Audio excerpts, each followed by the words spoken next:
battery K and a proven alternative to treat the AKs you see, as well as the ones nearby still developing underneath. Call 877-99-TREAT-AK or visit treatak.com today. Take care of the future now and help your happy memories stay happy memories. Man, I love that. Breaking news from NBC. Local weather and the best blogs. That's why MSNBC.com is the #1 news site on the web.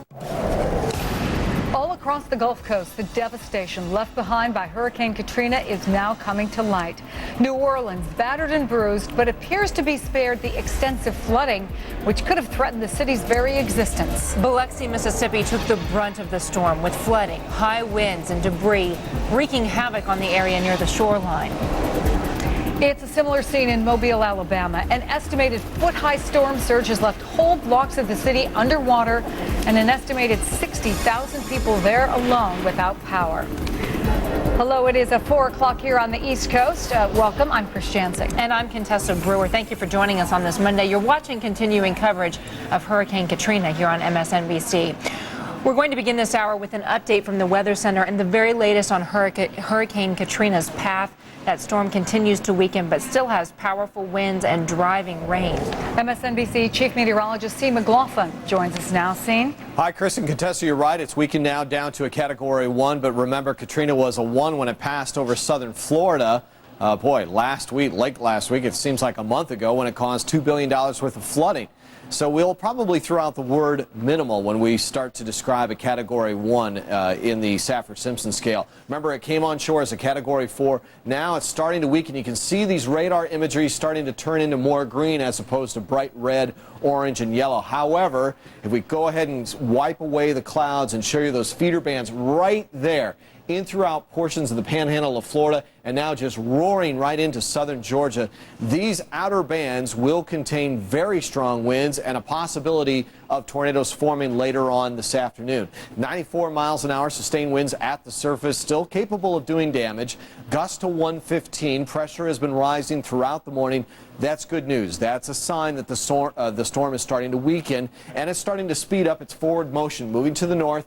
18 miles an hour, 20 miles southwest of Hattiesburg, Mississippi. On this path, we expect it to go in through north central Mississippi, northwestern Alabama later on tonight, probably being downgraded to a tropical storm by the morning hours in western Tennessee and Kentucky. A pretty big flooding event for them. Then heavy rains in through the southern Great Lakes, all the way up in through the northern New England areas, including upstate New York, by late this week. Still a threat for tornadoes through 7 p.m. local time tonight. These filled-in counties are active tornado warnings where damage can occur from those outer rain bands. Flooding will continue to be a problem throughout tonight and tomorrow. Mississippi, pretty much the entire half of the state under one sort of flash flood or flood warning. Otherwise, these blue areas are flood advisories, now stretching farther north and east as we tick on through the afternoon. Another story that we're following, of course, later on this week, people are going to start to take off for the long Labor Day holiday. One last break before school starts, or a break since school has started. Atlanta running over 2 hours behind because of the weather due to Katrina. And then most of the Gulf Coast airports are still closed, and the delays are running all the way west in through Dallas, of course, a big hub airport, because you got to fly around all of this weather here in the Louisiana, Mississippi, Alabama area. So we'll continue to follow that. I don't think we've even begun to see the damage caused by this storm surge. Governor Haley Barbour over there in Mississippi, down along his coastal area of his beautiful state, he predicts the storm surge will be at 20 feet, if not higher, ladies. So I think once we get the helicopters in the air, we're really going to see the extent of the damage due to the storm surge. This one was a big one. And the most significant also the loss of life, which we may come to find out, as we heard from Haley Barbour. That's his main concern. Yeah. Let's go to New Orleans. NBC Nightly News anchor Brian Williams had quite a dramatic day covering Katrina from inside the New Orleans Superdome. He joins us now on the phone. Hi, Brian. What's the situation there? It is precipitating to the extent that the artificial turf is wet and soggy and really flooded out in some points. And I know state officials have been making a point to say that the structural integrity of the Superdome was never in doubt. And while that is true, I did pose that question to the general manager of the Superdome, and he did not answer negatively or affirmatively. He said, we are testing it right now. This is the greatest test this structure has had since it was erected in 1976. And we found out today they have some roof issues. Some plates of the roof are gone. The first aerial pictures will be something to see. And some seams are open. 3 roof vents blew out, and that meant just torrents of rain came right in the roof. And tiny... Again, that was NBC News anchor Brian Williams reporting from inside the Superdome there in New Orleans. An enormous relief effort was underway in Louisiana, Mississippi, and Alabama even before Katrina made landfall. The Red Cross alone reportedly has mobilized more than 5,000 volunteers. On the phone right now from Lake Charles, Louisiana, is Democratic Congressman William Jefferson. His district includes part of New Orleans. Congressman, thank you so much for joining us today. You're very welcome. Can you give us a sense of what you're hearing about your district and about the people who live there? Well, there's lots of water in parts of the district, in the lower Ninth Ward and in some parts of Uptown. Lots of water, and people are deeply concerned about their personal safety. And lots of power outages everywhere, which, of course, tonight is going to wreak a lot of havoc around the city. And therefore, there are all sorts of issues around safety and security for people. And we always worry about what happens after the storm. We worry about it before, but after it's also a huge issue. Congressman, we've seen video coming out of New Orleans of police officers there out on the street already taking a look out for looters. We saw some people apparently arrested by those same officers. What's the security situation going to be like in your district following this hurricane?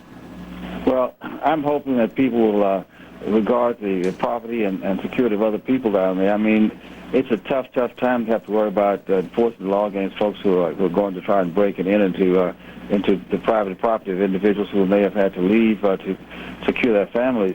So the police are right on top of it. The state police are also doing a wonderful job to help out. And there are lots of volunteers, as you point out, to help to secure the place.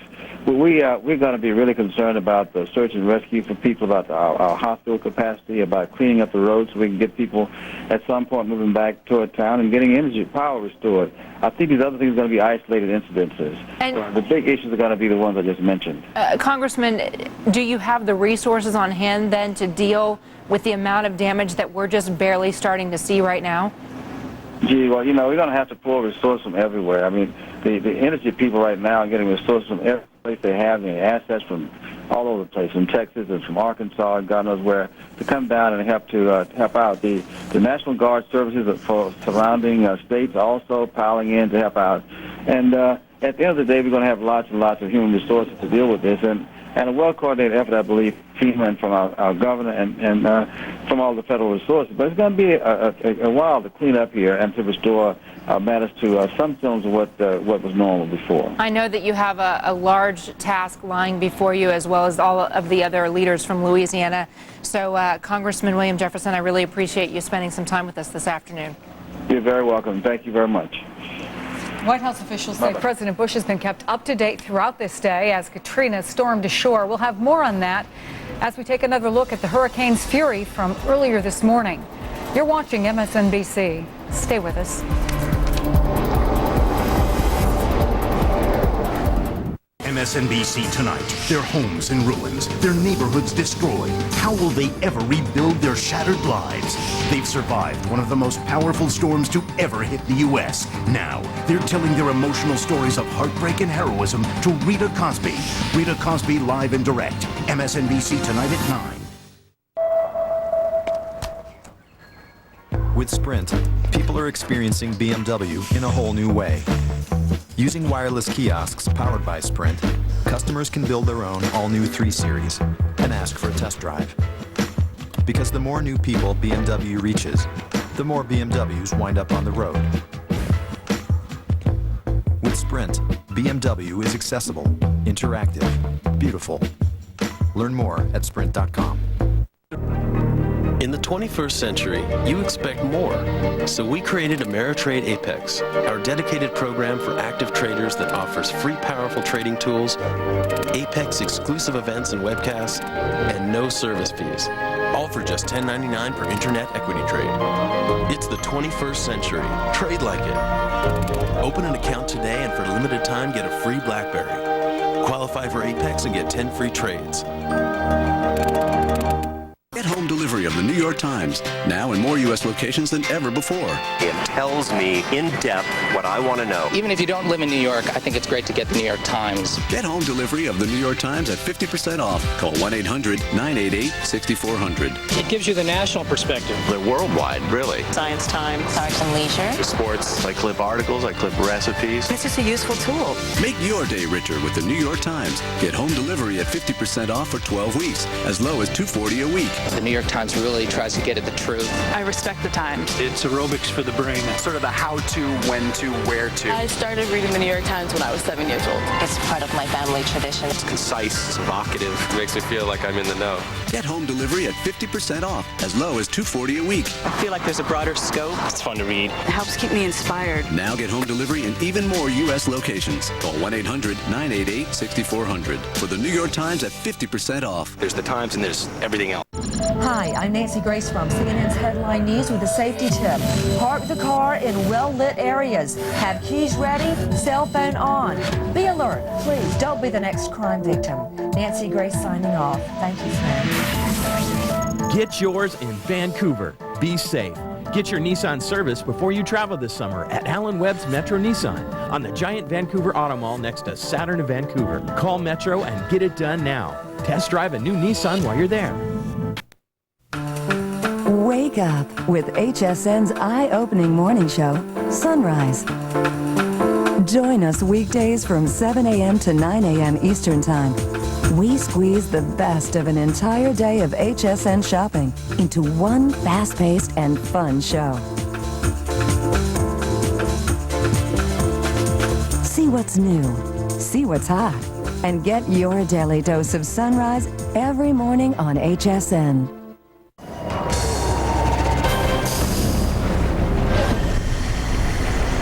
White House officials say President Bush issued formal disaster declarations for both Louisiana and Mississippi this morning while aboard Air Force One. The president was flying from Texas to Arizona to give a speech about Medicare at an RV resort.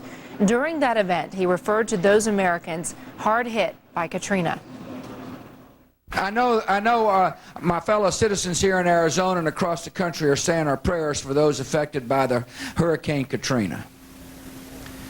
Our Gulf Coast is getting hit and hit hard. I want the folks there on the Gulf Coast to know that the federal government is prepared to help you when the storm passes. That was President Bush earlier this afternoon. Still to come, the financial fallout from Hurricane Katrina. We'll get a live update from CNBC and Forbes on how oil companies are dealing with the storm and on what you can expect to start paying at the gas pumps. Also ahead on MSNBC, Sean McLaughlin back with the very latest on where Katrina is heading now. Stay with us. You're watching MSNBC.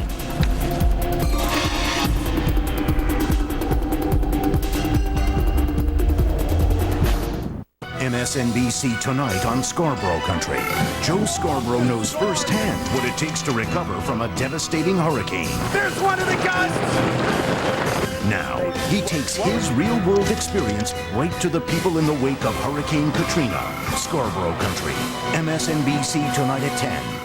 For active traders, it all happens here, online. That's why we made Scottrade Elite fast, easy to navigate, and easy to customize, so everything's right where you want it. Streaming data, level 2 quotes, advanced technicals. You can test your strategies with virtual trading, manage multiple accounts from a single screen, and trade unlimited shares for just $7 flat, market or limit. Sometimes it pays to think inside the box. Demo Scottrade Elite today at ScottradeElite.com.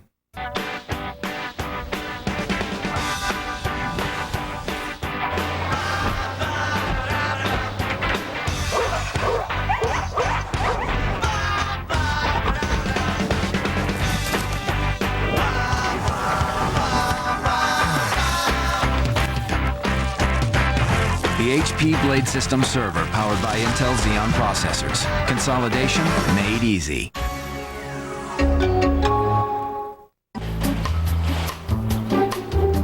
Refinance now and get the most out of your home's value with LendingTree, where banks compete to get you the best rates.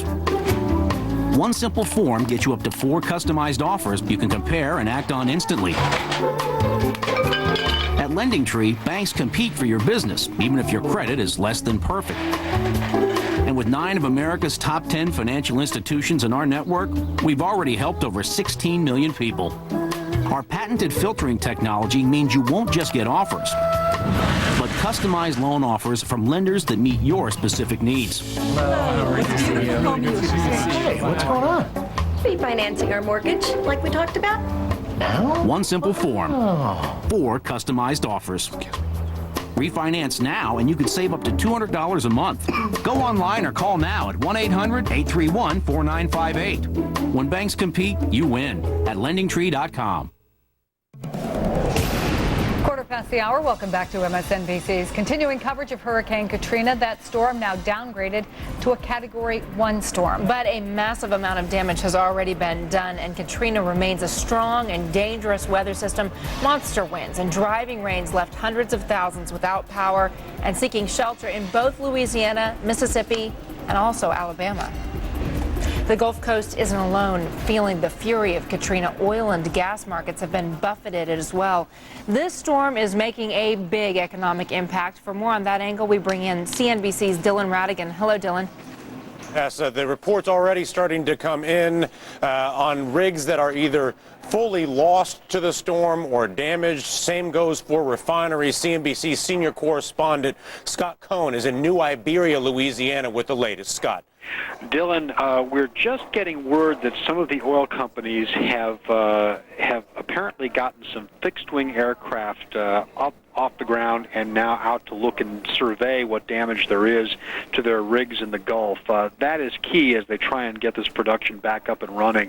Something like 42% of the nation's offshore oil production was shut down in advance of Hurricane Katrina.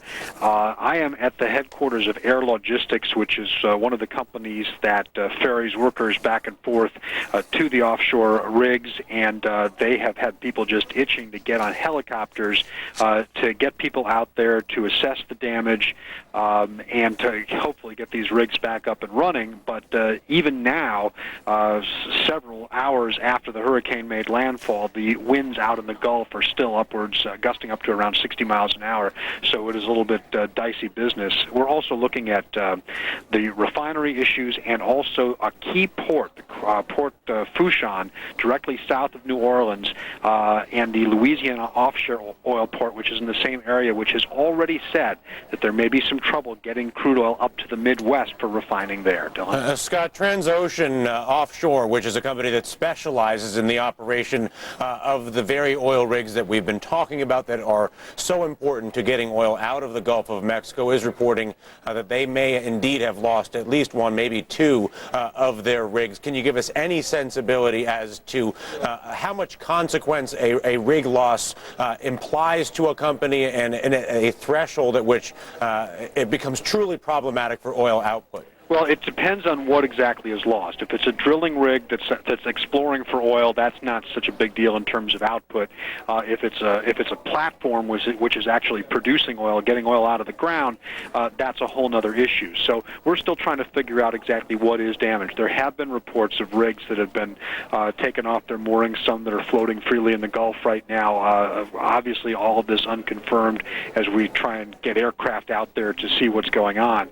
But one other thing that we know is that the hurricane did spare the highest concentration of rigs, which are a little bit further to the west. So the fact that it moved a little bit to the east, which spared the city of New Orleans, at least the brunt of it, also helped in terms of energy output. All right, Scott, thank you very much. Scott Cohn in Louisiana, joining us now to talk about the impact of Katrina on the oil markets. Vahan Janjigian from Forbes magazine, and Vahan joins us from Forbes offices in New York. The most obvious impact is for the drillers and the oil operators in the Gulf, Vahan. The perhaps the point of greatest concern to most Americans is whether, in fact, this storm will only drive gas prices that much higher. How realistic is that concern? Well, you can bet gas prices are not going to go lower. I think we're going to see gasoline prices go up at least a dime per gallon because of this storm. Remember, there are about 4,000 oil structures in the Gulf of Mexico and about 30,000 miles of pipeline. When Hurricane Ivan hit, 150 platforms were put out of business and about 10,000 miles of pipeline were damaged, and it took about 6 months to get everything back to normal. So right now it's still a little early to tell exactly how extensive the damage is, but you can bet we're going to see higher gasoline prices. Can you give us a sense of how much each day matters, Vahan? In other words, how much more of an impact is there on prices at the pump and oil prices in general, given the difference between a 1 or 2 day shutdown and a 1 or 2 week shutdown in the Gulf? Well, to a large extent, it depends on if we can make up what's being lost through imports. The Gulf of Mexico produces almost 2 million barrels of oil per day, and a lot of that is going to be offline for quite a while. So if we can make it up with imports, it's not too big of a problem. The bigger question has to do with refining capacity, which is already tight in the United States. And if we saw extensive damage to refiners, that's what's really going to cause the gasoline prices to go up. Vahan, thank you very much for the time. Thank you, Dylan. Vahan Janjigian with Forbes, and from CNBC, that's it for now. Contessa, back to you. Dylan, thank you so much. CNBC's Dylan Radigan. Thanks, Dylan. Now, among many outstanding questions, a couple of big ones facing the tens of thousands of people evacuated from the Gulf Coast. How will they get back home, and what will they find when they get there? NBC's Janet Shamlian has spent today in Baton Rouge, Louisiana, the capital there. And Janet, what's the latest? Well, we're at the Emergency Management Center, Chris, and we're awaiting a news conference in 10 minutes when we'll hear from FEMA and again from the governor with the latest updates. And now we've been told they've been able to get some helicopters up in the air and go along the coastline. Don't know if they've heard back from those pilots and crew on board, but perhaps they will have some information from the air as the winds have calmed down enough to get those choppers up. The big concern right now, the governor is saying over and over again, we're still under a state of emergency. That has not changed. Many people feel like it has changed because the big problem right now in Louisiana is with people trying to get back to their homes. Highway 61 leading into New Orleans in particular is an issue. Authorities have had to turn many people away and say they will continue doing so. So for the time being, the restrictions on entering New Orleans remain in effect. There are large power outages there, as we've been hearing. Water supplies, food supplies are non-existent at this point. Stores are not going to be opening anytime soon, yet they are seeing a lot of traffic on I-10 heading back in, and they just don't feel prepared to handle this at this time. So we'll keep you posted from here in Baton Rouge. We'll have an update in about 10 minutes and bring you the results of that. Just also one more note, Chris. The big question is fatalities right now, and there's the concern, did anybody lose their life here as a result of the storm? And we have no information on that as yet. Maybe we will in the next few minutes. Chris? Janet Shamlian in Baton Rouge for us. Thank you. And we are just getting new video from the damaged Superdome in New Orleans. We want to give that to you as well. Here it is. Take a look at the outside of the Superdome. We saw it from the inside, leaking water and rain. Boy, that looks like some bad damage from the wind there. We have much more to come on MSNBC. Stay with us.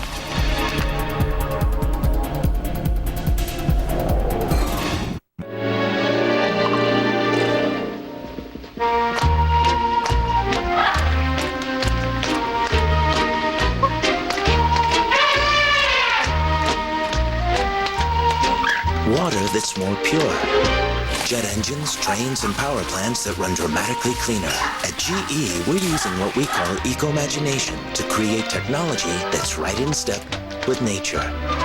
GE, imagination at work. With Sprint, people are experiencing BMW in a whole new way. Using wireless kiosks powered by Sprint, customers can build their own all-new 3 Series and ask for a test drive. Because the more new people BMW reaches, the more BMWs wind up on the road. With Sprint, BMW is accessible, interactive, beautiful.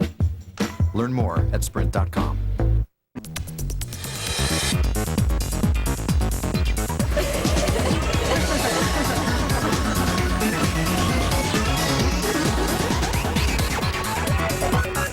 Fill your home with design and innovation, like the new Whirlpool Fast Fill refrigerator.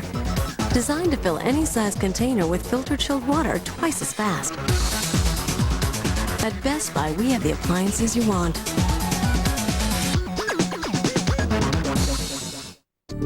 Are you a homeowner with a credit problem or a low FICO score? Would you like to consolidate bills and lower your monthly payments? Then call or log on to ditech.com. We can help you to get a new low fixed rate mortgage that will pay off your current debts and lower your monthly payments by hundreds of dollars. There are no broker or middleman fees because you're dealing direct.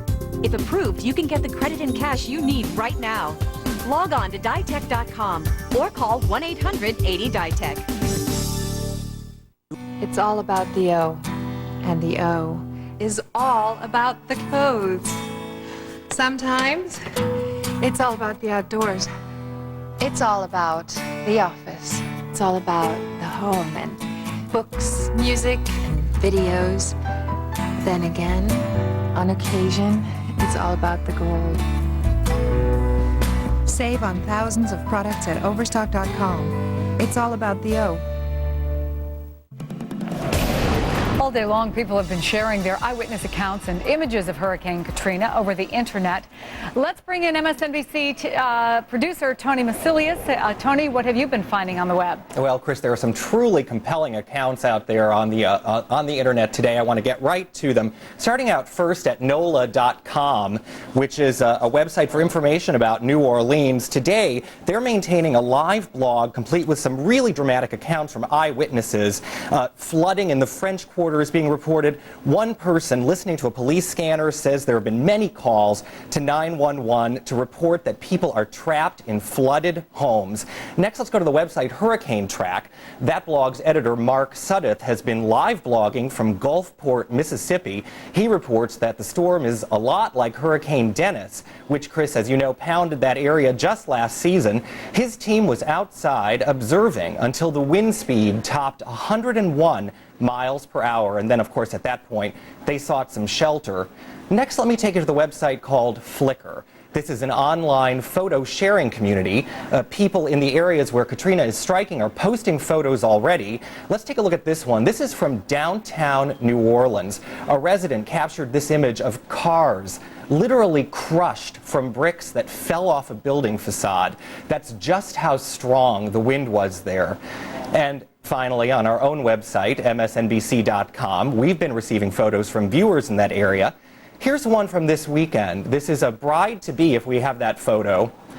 A bride-to-be in her wedding gown who's actually sitting in the rain in front of in front of some boarded-up restaurants in New Orleans. That is not a great day for a wedding, Chris, but I think it's one she is certainly going to remember. Back to you. One she's going to remember. I mean, you've followed a lot of these big stories, Tony, and watched what's going on the web. How big is the traffic? It's pretty big on this one, actually. On Technorati, which is a web search engine, this has been number 1, number 2, and number 3 simultaneously all day long. Katrina, New Orleans, and Hurricane.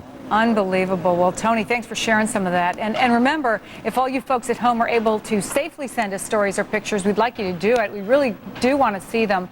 You can email your Hurricane Katrina stories to cj@msnbc.com. If you have digital pictures, then the address is pics@msnbc.com. Don't you find, too, that a lot of times people are very interested in what's happening if they have visited a city before? Absolutely. New Orleans is such a big tourist town.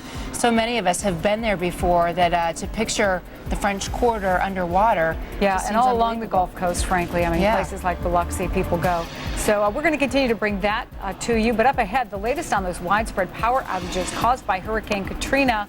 We're also expecting a briefing from federal and state officials on the situation in Louisiana. That's in just a couple of minutes, coming up on MSNBC.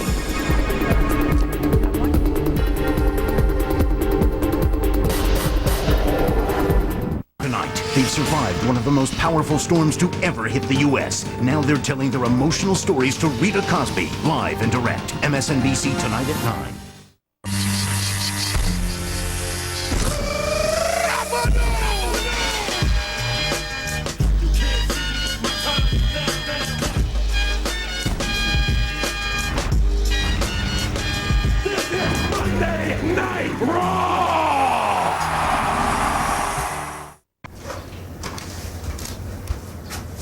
Honey, does this make me look fat? You betcha. In the time it takes to pull out the sleeper sofa, you could save hundreds on car insurance. Geico. 15 minutes could save you 15% or more. We're going to make accounts payable exciting again. That's what we need to do, people.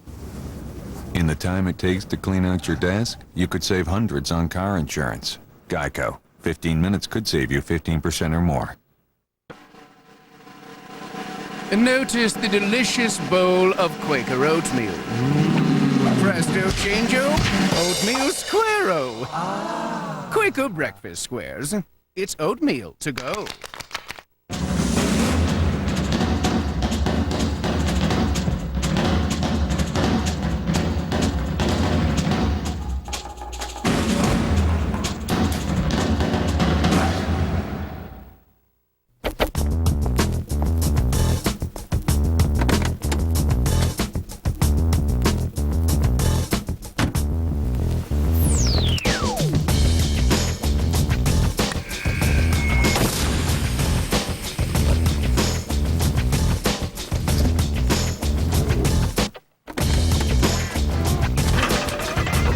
You wish you could do in real life. Now you can do at VX.com. Roadmap to the automotive world. In 2000, help-wanted advertising for newspapers was an $8 billion market. In 2004, it was just over $4 billion. So where'd the money go? The answer is that fewer new companies were hiring. Companies became more productive with existing employees, and many business owners started advertising their jobs online. This change eliminated almost $3 billion a year in recruiting costs. Is your company ready to start saving too? I'm David Batson.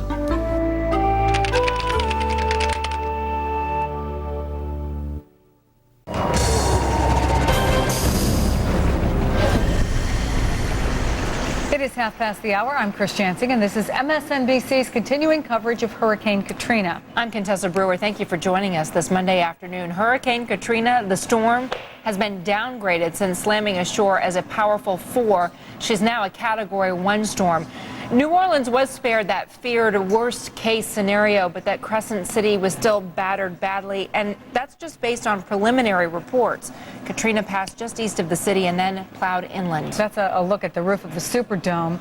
Right now, hundreds of thousands of people in New Orleans have no power, and along the Gulf Coast, 40,000 homes have been flooded by storm surges as high as 15 feet. We're expecting to hear from federal emergency officials in Baton Rouge shortly. But first, let's check in with our Weather Center. MSNBC's chief meteorologist, Steve McLaughlin, continues monitoring Katrina. Seeing what's the latest out there. Well, Chris and Contessa, I want to start off just where you guys left off on that storm surge, anywhere from 15 to 20 feet in portions of southeastern Louisiana, all the way through Mississippi and portions of Alabama in some places. It looks like the worst of it is right down here along the Mississippi Gulf Coast. But we are hearing reports of 40,000 homes flooded in St. Bernard Parish.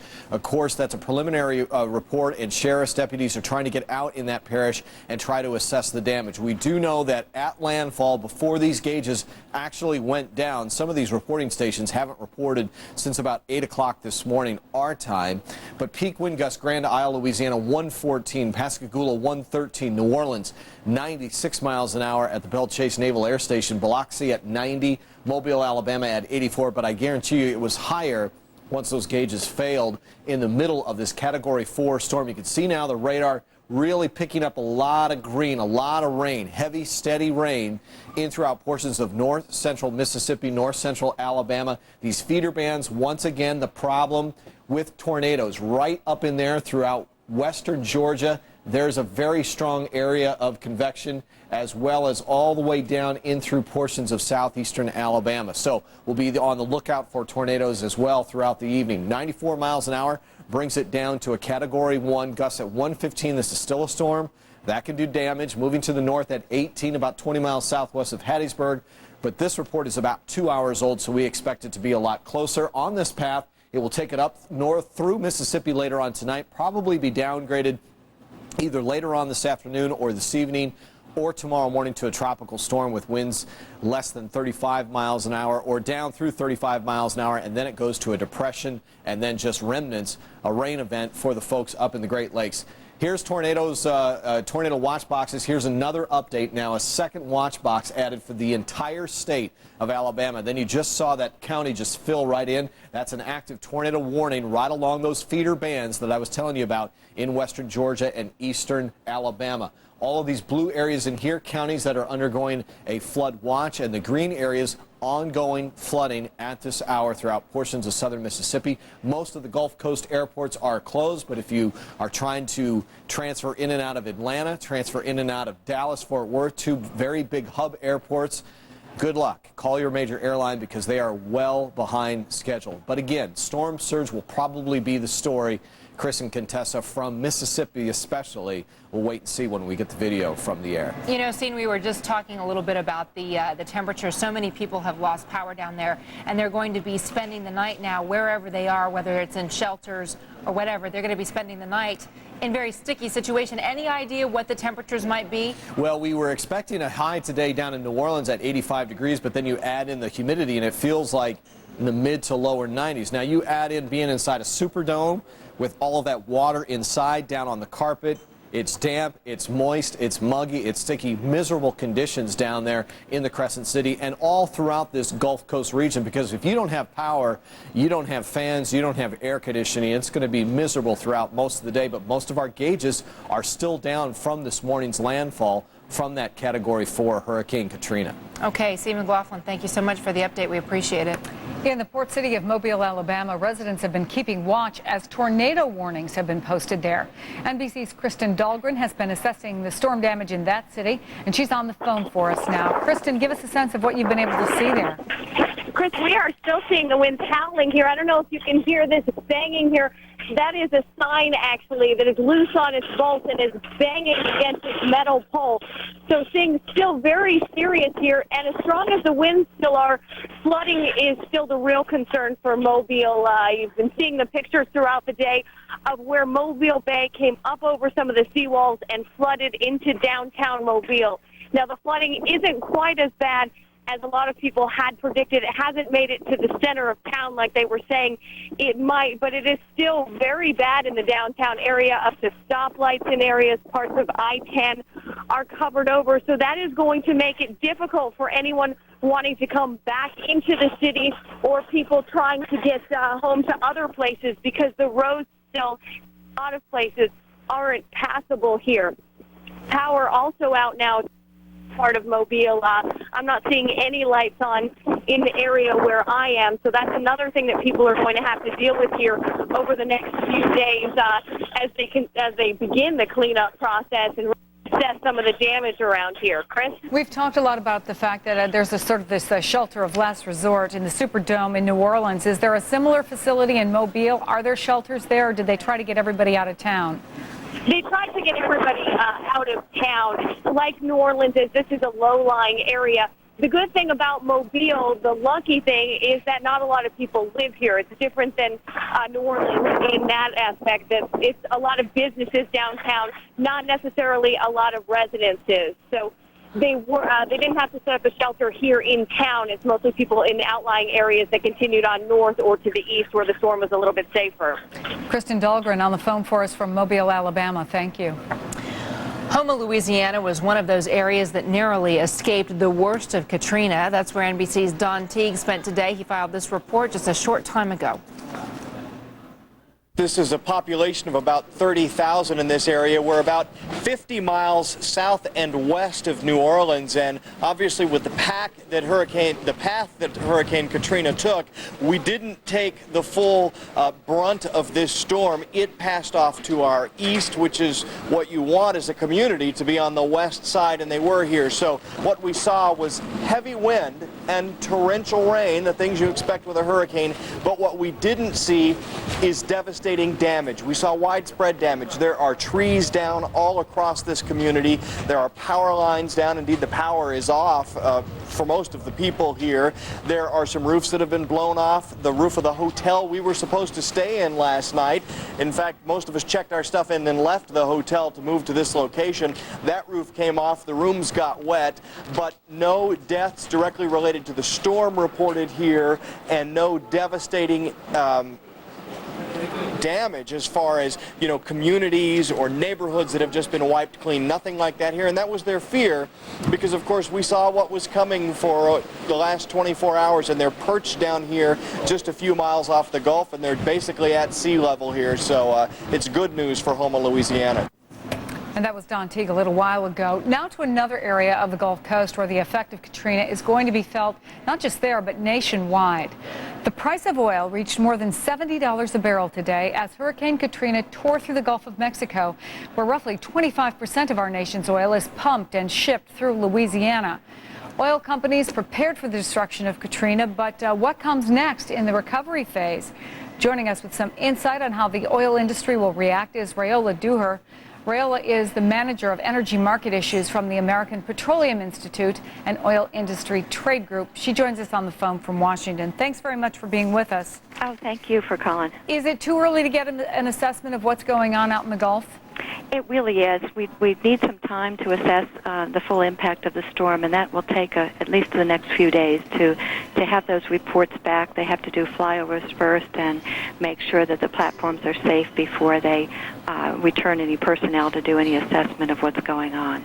So that will take some time. Same thing with the refineries reporting in terms of their operations and what's going on with them as well. Rayola, I know you're very busy, but if you could possibly stand by, we'd like to keep you on the phone, but we have to go to a news conference There's a now. news conference right now, Sure. Chris, in Baton Rouge, Louisiana, where emergency management officials are briefing reporters. Let's listen in. High water and strong winds are making it too dangerous for emergency workers to reach some of these areas at this time.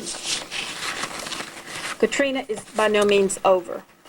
We're hearing reports of major wind and water damage, as I said, in St. Tammany and in Washington parishes as it moves northward.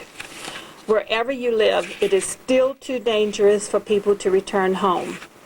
If you evacuated and you're in a shelter, if you're with friends and family, please, please stay there. Stay safe. It's too dangerous to come home. The roads are flooded, the power is out, the phones are down, and there is no food or water, and many trees are down. So chances are, if you try to come in, you wouldn't be able to get your vehicle through anyway. We're So continuing to get give us those some warnings from time. officials in Louisiana and Baton Rouge. We're going to continue to listen in, but I want to go back to Rayola Duher, manager of energy market issues from the American Petroleum Institute. And Rayola, you were just telling us it may be a while before we can really get an assessment. Let me ask you about actually out on the rigs. Are there monitors there that give you early indications, cameras, anything like that? Well, some things are remotely operated, but in terms of the ones that are manned, they usually do a flyover first to make sure that they're safe to return to.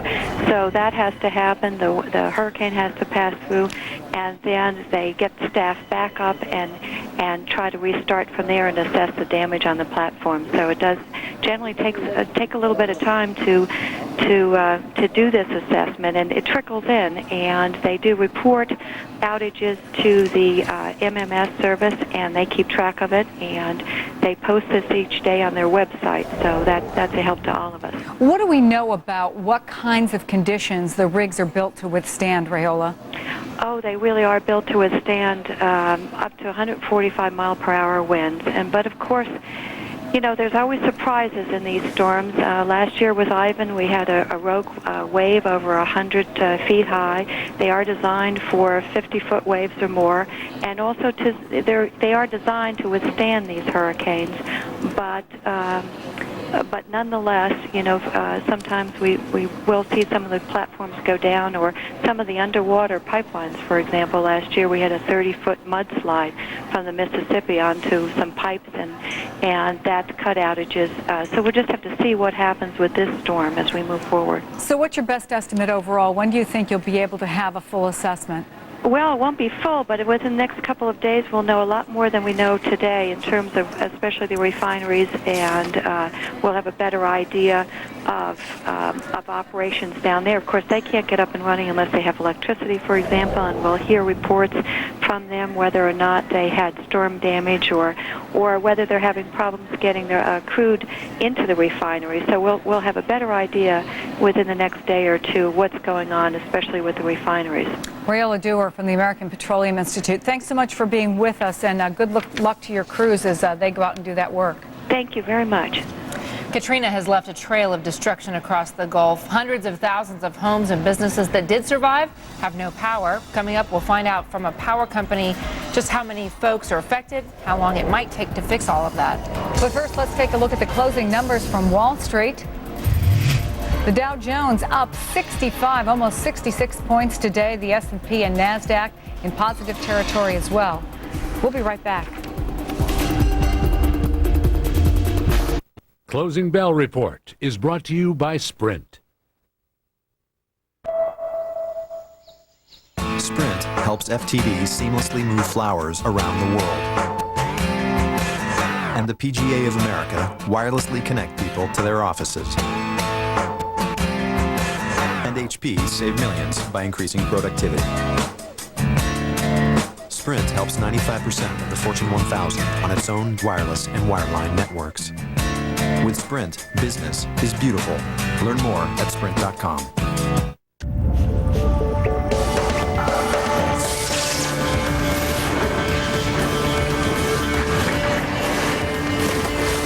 All natural Capri Sun. 2 sizes, 15 great flavors. It's liquid cool.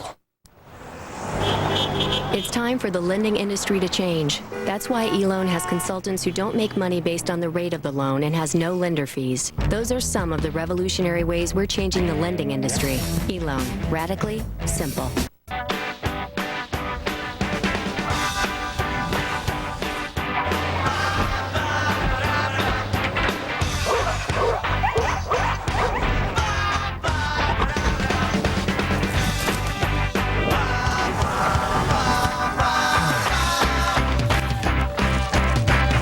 The HP Blade System server powered by Intel Xeon processors. Consolidation made easy. I'm ready to fight my cancer. I'm ready to begin chemotherapy. I really am ready because I'm going to take Neulasta right from the start to help protect me from infection. Chemotherapy can reduce your white blood cell count and increase your risk of infection, which could put your treatment on hold. But Neulasta is a white blood cell booster that can help restore your white blood cell count to reduce your risk of infection. And with a sufficient white blood cell count, your doctor may have a better chance of giving you your chemo on schedule, which doctors agree is the first step to success. Neulasta is for most cancer patients receiving strong chemotherapy. In rare cases, splenic rupture or serious allergic reactions have been reported. Report abdominal or shoulder pain or any allergic reaction to your doctor immediately. The most common side effect of this injection is mild to moderate bone pain. I'm ready to start. I'm ready to fight. I'm ready. Thanks to Neulasta. Ask your doctor about Neulasta and how you can be ready for chemotherapy. MSNBC Tonight. Joe takes his first-hand hurricane experience to the people in the wake of Hurricane Katrina. Scarborough Country. MSNBC Tonight at 10.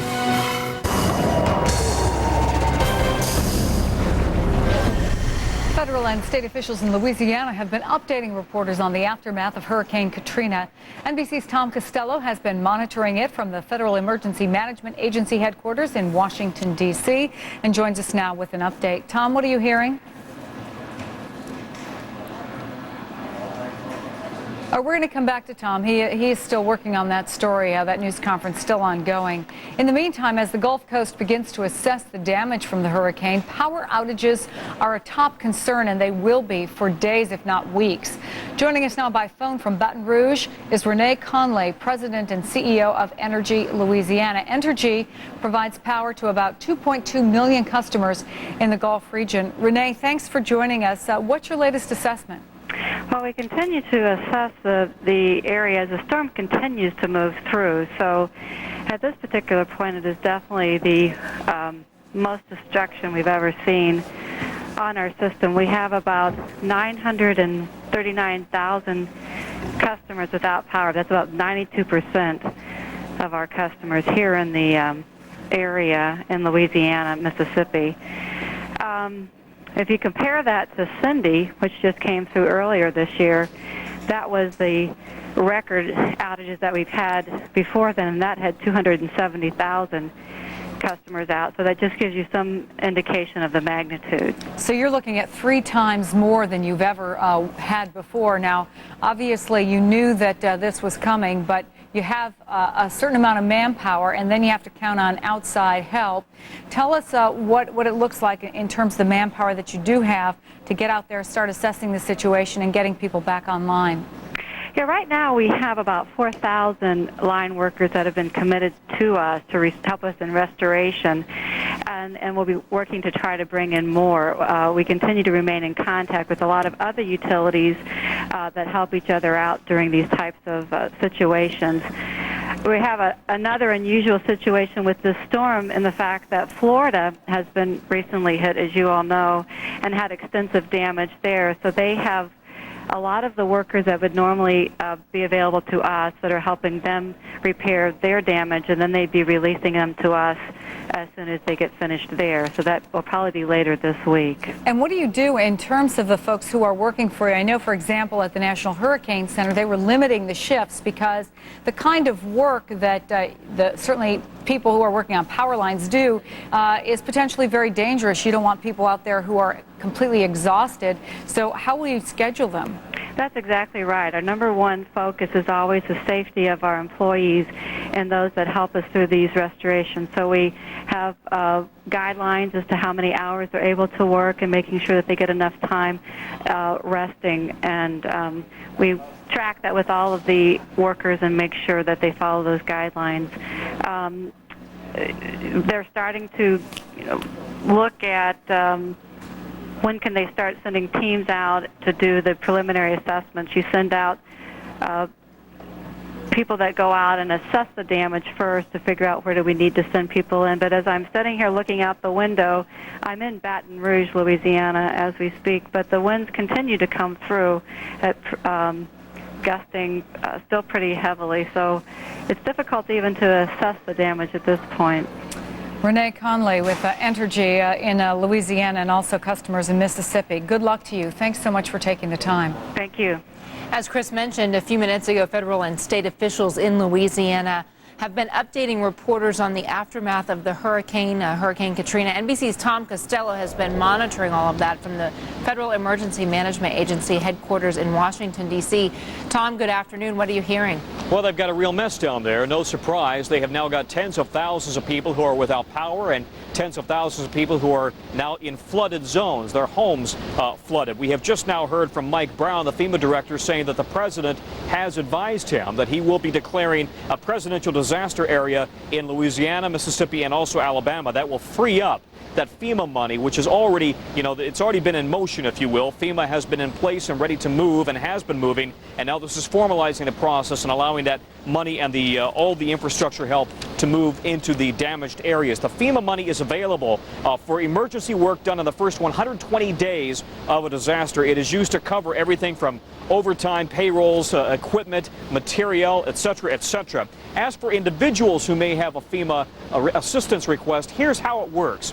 To begin with, we will show you some of what's happening today inside the FEMA Emergency Command Center here as units and as representatives from groups all over the country, the military as well as the Army Corps of Engineers, as well as firefighting liaisons and law enforcement liaison officers, all work together to ensure that all the latest equipment is in fact moving to the places that need it most. If the governor of Louisiana calls up and says, I need 20,000 gallons of water, drinkable water, they can move very quickly from this emergency center.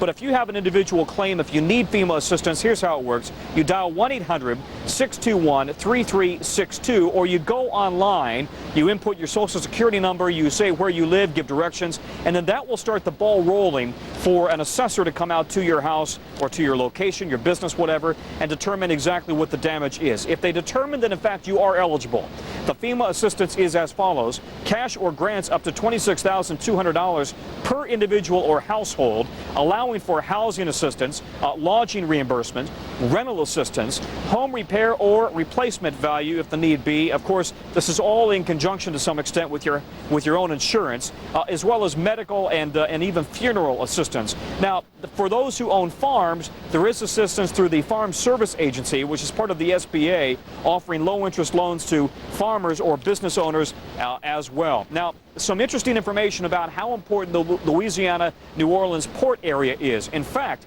overall, it is the largest port in the United States. 500 million tons, my apologies, go through the port every year. 60% of the grain in the U.S. goes through that port, and also $110 billion of insured value is what they had been anticipating as possible damage to the New Orleans city area. So when you look at the size of that port and you see how much material moves through it in terms of exports and imports, you can see it is really, to a large extent, a linchpin in terms of economic activity up and down the Mississippi River. We would tell you that the worst estimates was for $30 billion in payout for the insurance industry in the port area itself and in the greater New Orleans area. It certainly looks at this point like that is not going to be the case, but now the center of attention shifting further east, as you've been hearing, to Mississippi and Alabama as they determine how great the damage is there. Back to you. And of course there the leaders are just now getting the preliminary reports in too, so that may change in the days to come. Well, and we should make the point that they did make this point in the news conference, that they have not yet been able to get out and make those assessments because they said we still have water that is covering many of the roadways, we still have power lines down, trees down, phones out, power out. This is going to take some time, weeks, days, hopefully not weeks, but that is not out of the question. Exactly right. Tom Costello in Washington, D.C. Tom, thanks so much. Okay. And coming up, the latest on Katrina's path from Chief Meteorologist Sean McLaughlin. And as we go to break, more of the dramatic pictures of Katrina's force. We'll be right back.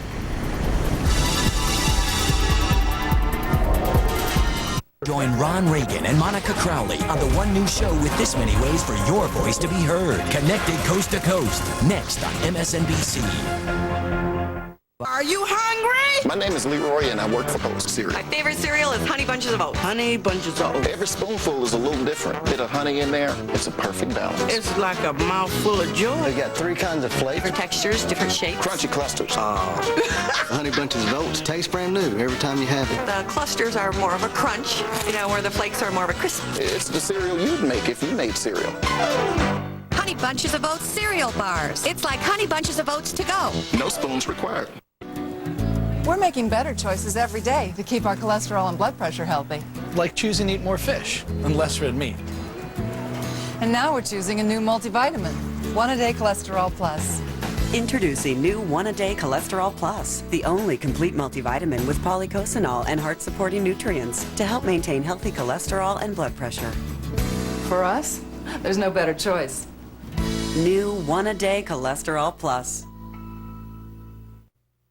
Let Empire Glass replace your cracked windshield, and we'll give you 24 free dinners to Sherry's Restaurants, where you'll enjoy great food and delicious pies all day, every day. And we offer free mobile service to your home or office. So for the highest quality windshields and 24 free dinners to Sherry's, call Empire Glass today at 503-251-9881. And remember, when you think glass, think Empire.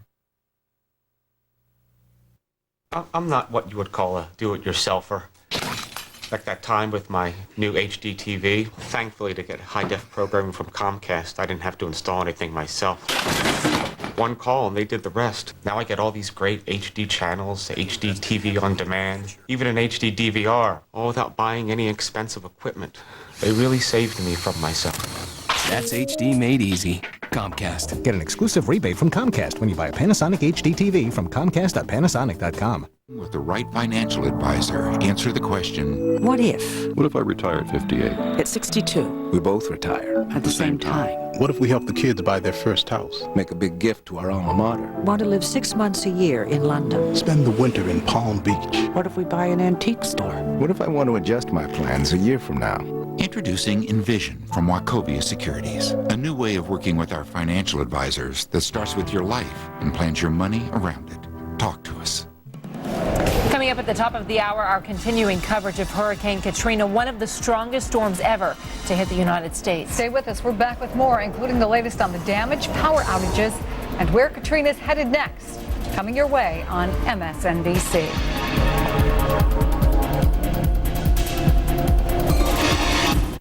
Ready? Pull!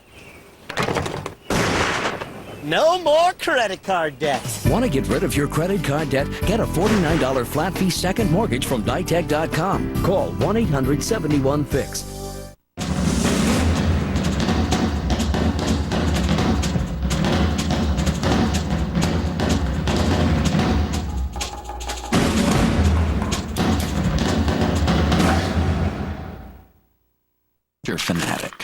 health nut. Grape nuts eaters have been called many things. Fortunately, they haven't heard a word of it. The unique nutty crunch and delicious taste of grape nuts. Live life your own way. Scented candles make your home inviting, but they don't disperse scent quickly through the entire room. New scented oil candles from Glade quickly fill the whole room with fragrance. Just light it and the unique warming plate melts the candle into a pool of scented oil that quickly releases fragrance into the air, creating a warm, relaxing atmosphere. And when the oil is gone, the candle goes out. New scented oil candles from Glade quickly fill the whole room with fragrance. S.C. Johnson, a family company. At Hyundai, we believe for all the ways we can help you survive an accident, we should provide just as many to help you avoid one. The all-new 2006 Sonata, the only mid-size sedan with electronic stability control and 6 airbags standard. It's a Hyundai like you've never seen before.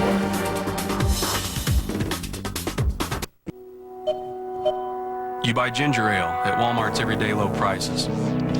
It arrived on a Walmart truck and traveled over 140 miles from a Walmart distribution center, where it was processed by over 1,000 Walmart associates and moved over 10 miles of conveyor, over 230,000 cases that same day.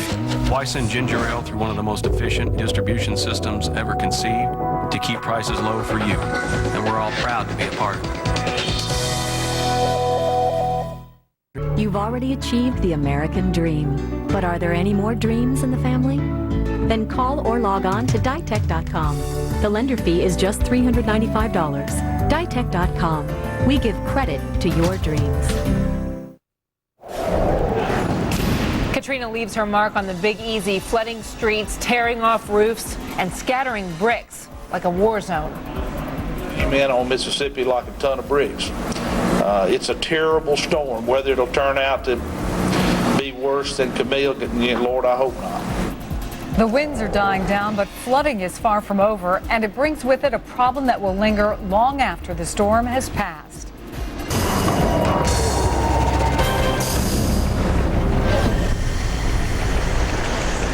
Welcome back to MSNBC's continuing coverage of Hurricane Katrina. I'm Chris Jansen. And I'm Contessa Brewer.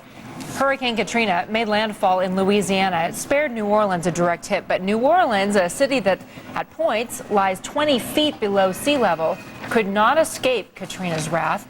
According to Energy, the company that supplies power to many parts of the city, close to 800,000 customers are now without power, and that could be so for at least a month. Flooding was so bad in some areas, only rooftops were visible. Katrina is heading to Mississippi and Alabama right now. MSNBC's chief meteorologist, C. McLaughlin, has an update on the storm track for us. C. Well, Chris and Contessa, Katrina still just barely hanging on to a hurricane status now. Sustained winds right around 75 miles an hour. Still a major rain event for portions of Mississippi, Alabama. And if we wipe away the clouds and just show you those outer rain bands really starting to rip up portions of eastern Alabama, western Georgia. Here's what I'm talking about when I'm talking about those outer rain bands. There's one right there. There's another one. There's another one. And within these bands, the winds start to slow down at the surface, but they maintain their speed, their hurricane force speed in the upper levels. So basically they're going along like this, and all of a sudden the ground starts to slow down and starts to twist the wind.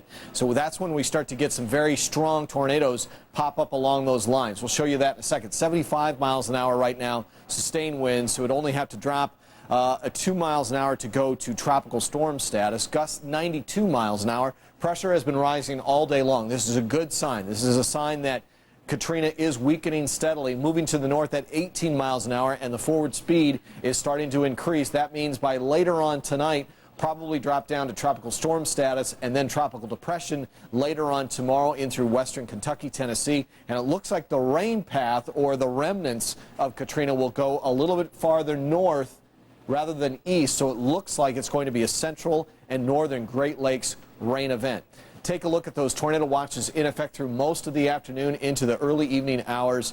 These filled-in counties right here, a county just north of Atlanta and northwest of Atlanta under a tornado warning. Thunderstorms could produce tornadoes that could produce damage. In the blue areas are all of the flood advisories, and now they're extending all the way north in through Ohio. And all of these counties in throughout Mississippi have been filling in throughout the day. That's active flooding. Airports still mostly closed down along the Gulf states, and Atlanta and Dallas, right here off your screen, still running behind schedule. They have to fly around that weather. Currently in Atlanta, because of the rain, 77 degrees. New Orleans still not reporting since this morning. Their high was supposed to be about 85, 93 in Dallas. A quick check of the national weather shows that the heat wave continues for the northern Rockies. That's not good for the firefighting efforts up there. And because of Katrina, we will have rain showers stretching from Atlanta all the way up in through Washington, New York, and Boston. But the bulk of Katrina's moisture tomorrow will be right in this general area, western Kentucky and Tennessee. You can count on flooding. We'll have another update on Katrina coming up at the bottom of the hour. Okay, Scene, thank you so much. We want to take you now live to Mississippi's Governor Haley Barbour, who has been talking about the danger that still exists, warning particularly people who live in coastal areas not to even think about returning there for several days, that it's still dangerous, and warning people not to walk in the standing water. Let's listen into this news conference with Haley Barbour. Approximately 100 Department of Public Safety, Highway Patrol investigators, and Bureau of Narcotics agents have also left Hattiesburg en route to the coast, and they'll be in position for security purposes,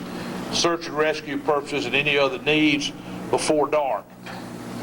Katrina remains a very dangerous storm. Very dangerous on the coast for people who get out into the water where the storm surge is still receding. Very dangerous from the high winds in east central Mississippi, winds in excess of 100 miles an hour at Hattiesburg just a few hours ago. And throughout central Mississippi, and particularly east central, are high winds, but it's dangerous all around the state. I want to ask people not to call MEMA, the Mississippi Emergency Management Agency, or the County Emergency Operations Centers for non-emergency requests, such as information about highway closures. This prevents people who have emergency requests from getting service. Call your police department, fire department, your sheriff, but even better, MDOT keeps a line where you can ask for specifics. The Department of Transportation, number 601-359-7017. Let me just add to that, most roads south of Interstate 20 are either closed or impassable at points. You don't have any business driving anyway unless it's an emergency. I want to report that Entergy says that approximately 200,000 Entergy customers are without power, mostly south of I-20. The Rural Electric Power Associations are reporting massive outages but are unable at this point to provide us with a number. And we have not been in contact with Mississippi Power, but having seen the devastation, it's clear to everybody that most Mississippi Power customers, south of I-20 at least, are unlikely to have power. Before I turn over to Robert Latham, I just want to say to you, we are just getting preliminary damage assessments. We don't know details. For instance, the director of the Gaming Association has advised me in the last 15 minutes that they are unable to give any status on damages to any of the coast casinos because US 90 is closed. In fact, most of it's still underwater, and they can't get to the casinos. The casino employees can't get to the casinos either. It's a reminder of why you shouldn't go back to the coast right now, because you can't get to where you want to go. There is obviously major and widespread severe damage on the coast and in the southern tier counties. Despite the fact that we can't quantify it with specificity, we know from the wind damage, from the storm surge, that that's the case. Now, to give you a more detailed report about some specifics, let me turn this over to Robert Latham before I finish, and then we come back and take questions. Robert. Thank you, Governor. First, just let me highlight some of the major areas that we're working on and the things that we can tell you right now. I know last time we told you we couldn't tell you much. We have a little bit more to report, and I'll attempt to do that right now. So the governor, who is letting people know that they need to stay put, but also getting a sense of what the extent of the damage is, with a couple 100,000 people that they know of in Mississippi alone without power, remains a dangerous situation, and the damage is clearly extensive. Yeah, you heard the governor saying there that the trouble is far from over for the state of Mississippi as what's left of Katrina continues on its path north, and flooding is really a very real concern for just about the entire state. We heard Robert Latham, who was speaking there at that news conference, saying earlier that they know they received phone calls from people who were trapped on rooftops there. Joining us by phone now from Tupelo, Mississippi is one of that state's congressmen, Roger Wicker. Sir, thank you so much for joining us today. I'm glad to join you. What do you do about people who call up and they need help and yet you can't get to them because it's too dangerous of a situation?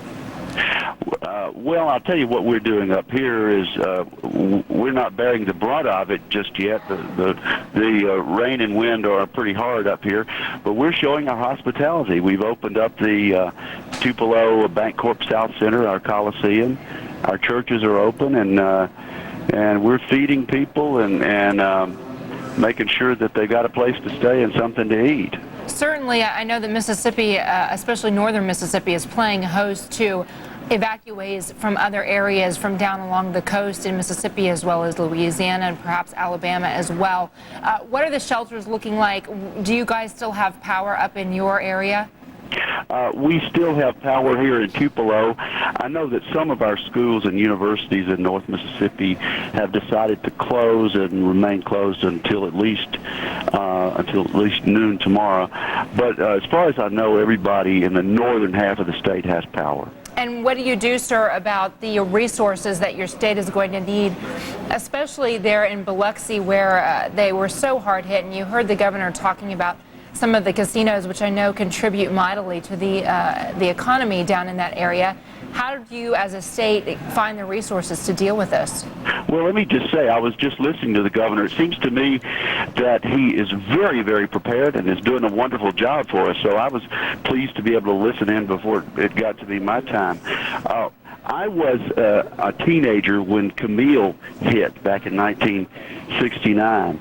The difference in our preparedness is just striking here in 2005. We're never glad to have these hurricanes, but we're ready, and our state, MEMA, and working with the FEMA agency, we're as prepared as we could possibly be. It is true that in this day and age of internet and television and cable news, people do get the warnings, and yet still it seems like every hurricane we see those folks out there trapped on their rooftops or playing in the water, and it can be a very dangerous situation. Congressman Roger Wicker of Tupelo, Mississippi, thank you, sir, for joining us today. I hope you and all your loved ones stay safe.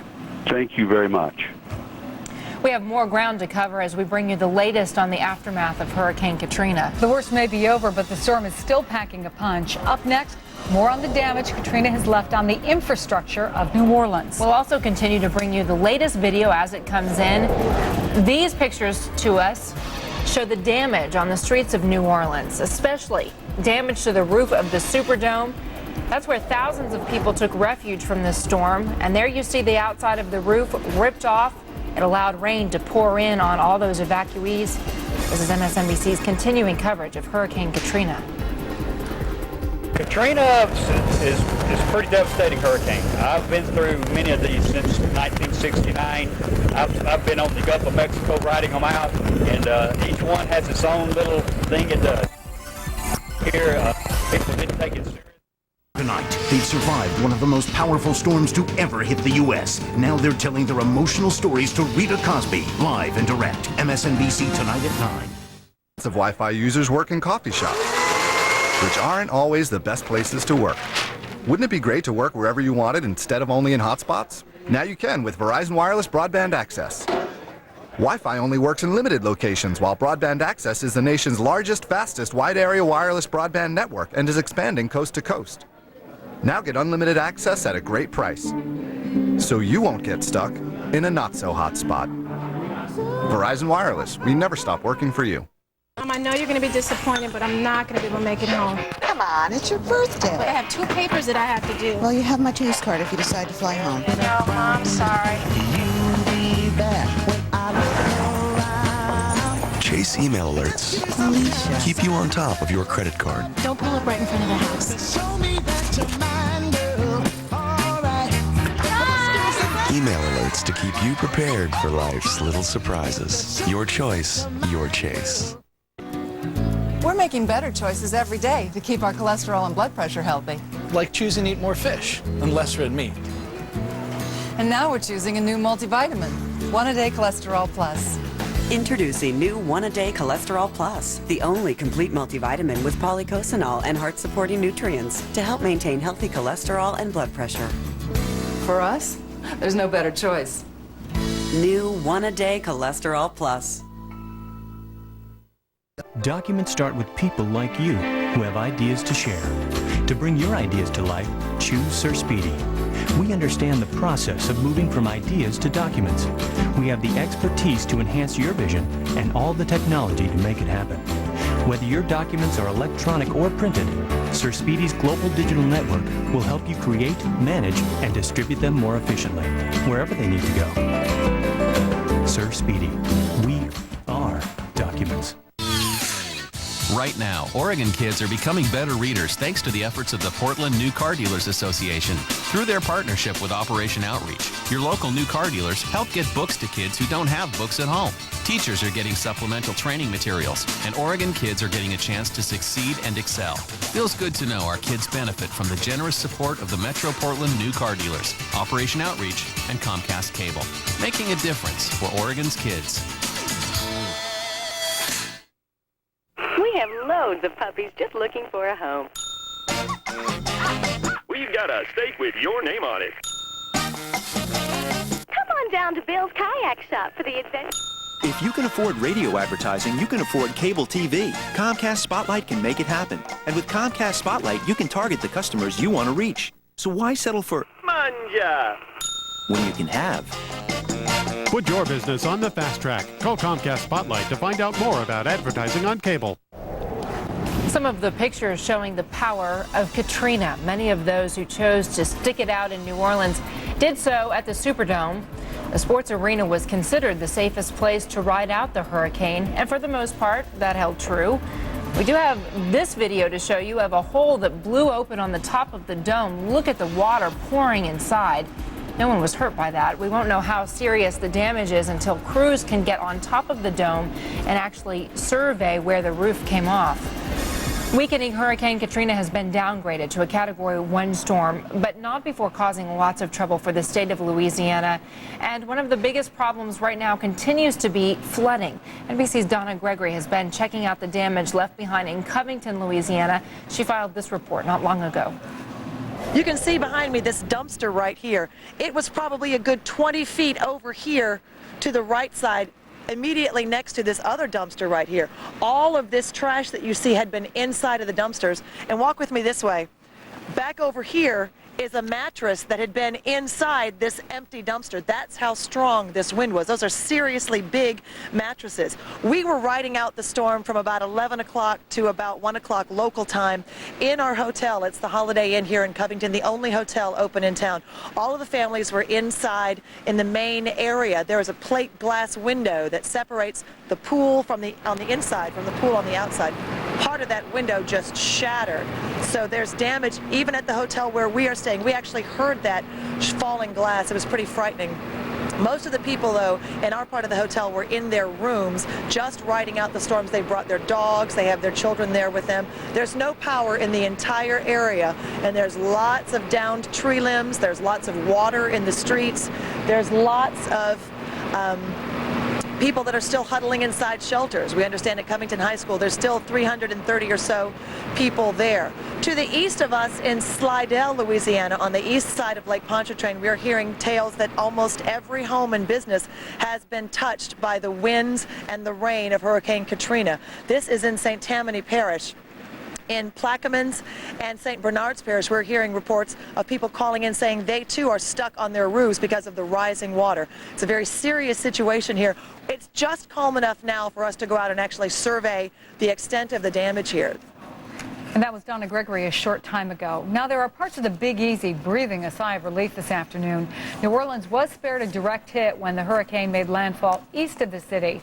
A direct hit almost surely would have swamped New Orleans, which in some parts is at least 10 feet or so below sea level.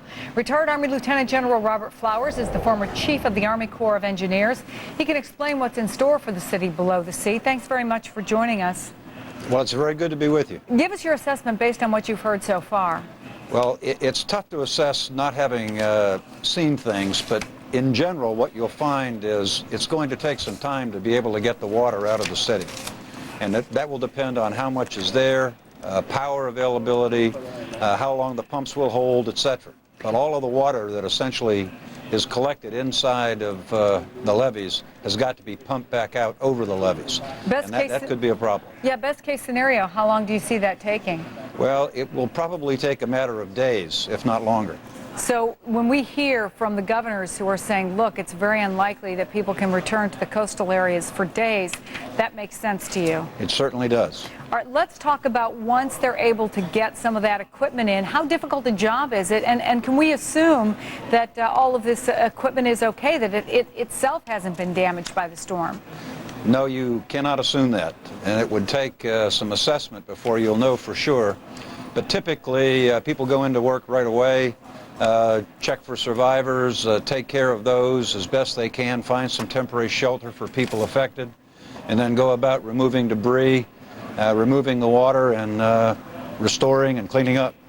I don't know if you have a monitor, but we have been looking at pictures of people walking through some of the standing water in parts of New Orleans, and it is waist deep. So what does that tell you about what kind of job is ahead? They have a huge job ahead. That's what it tells me. What are some of the dangers in terms of getting this job done? Well, I would be concerned about the length of time that the water is against the levees, the length of time and the condition of the pumps, being able to maintain them. And the other thing that I would be very concerned with is as the storms make their way further north, that they don't cause another flood to come down the river toward the city. And we're looking at some pictures now that were off of WDSU. And we had actually seen part of this earlier when a guy said he made a very big mistake and got into his car and drove. And this is what happened, that he ended up sort of having to get help getting out of his car. Long-term, General, what do you see as the biggest challenge for the crews who will be moving in to assess the damage and do the cleanup? Well, this is going to require a national effort, in my opinion, to restore following this event, because you've got damage from Louisiana around to Florida. And so it's going to take a national effort, and it's going to be a long, hard pull. Going to take some great cooperation on the part of all government, private contractors, and we're in for a tough recovery.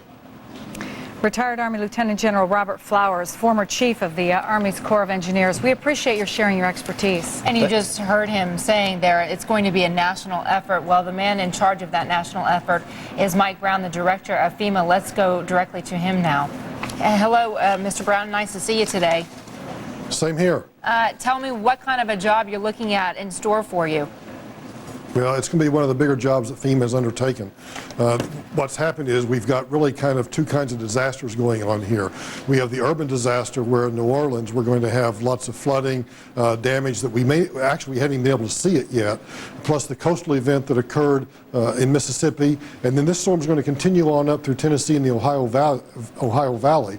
So I really expect a flooding event all through the Midwestern United States right now. You know, we heard some estimates already, and I will say to our viewers, these are preliminary reports coming in. We've heard over and over again that the leaders just can't get their people out to assess all of this properly because there are down trees and power lines. There's a lot standing in the way of even an accurate assessment at this point. However, that being said, we've heard one estimate that in one parish alone in Louisiana, 40,000 homes have been flooded. How do you go about even starting to help those people? Well, it's going to be a huge, massive effort. I was just listening to your earlier guest, and it's going to take the coordinated efforts of state, local, and federal governments to do that. And your other point, I think, is so valid. I mean, I've got these urban search and rescue teams. I've got the medical teams. They're all deployed, ready to move in. But up until about 2 or 3 hours ago, we still had hurricane force winds in downtown New Orleans. So I'm just now being able to move those folks in, and we have to make sure that it's safe for them to get there to actually start rescuing people. Mike, do you have any estimate of when it might be that you get an accurate reading of what the job entails? Well, I'm hoping that at least by tomorrow morning. I know the state is sending some boats out this evening, but of course it's still cloudy, it's still dark, so I don't know how much they're going to be able to see. My plan is to get our teams in here first thing in the morning. I hope to be able to do an aerial survey tomorrow morning and really start seeing just how bad it is, at least in this urban area, before I start looking into Mississippi, Alabama, and the other places. Well, you certainly have a mighty job ahead of you, and we certainly appreciate the fact that you took a few minutes out to spend some time with us this afternoon. Michael Brown, the director of FEMA. Katrina does continue to weaken, but we are seeing more and more of the damage that the storm left behind. We're getting in new video from locations all along the Gulf Coast. We have much more ahead right here on MSNBC. Stay with us. What we begged for was for people to get out of the way. The only way to really protect yourself was to evacuate. And I wish every person had done that, and I hope everybody that didn't is going to be okay. Who is he, and why are you still here? I see you met Johnson's new intern. Wait a minute, Johnson gets an intern? Introducing Kellogg's Toasted Honey Crunch. So crunchy, so honey, so clustery, so good. That's great. Why don't we just give him my corner office? It's a great idea. They could use the space. I'm sending you a death ray. No, it's a death ray. New Kellogg's Toasted Honey Crunch. Sounds good.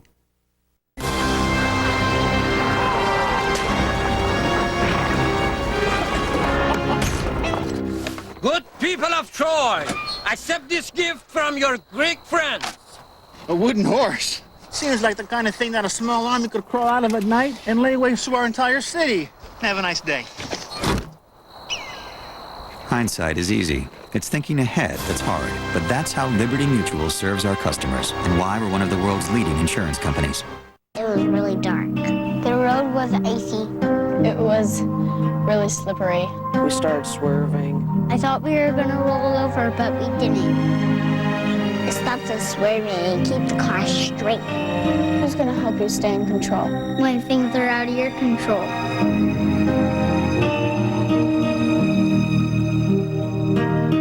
Someone should.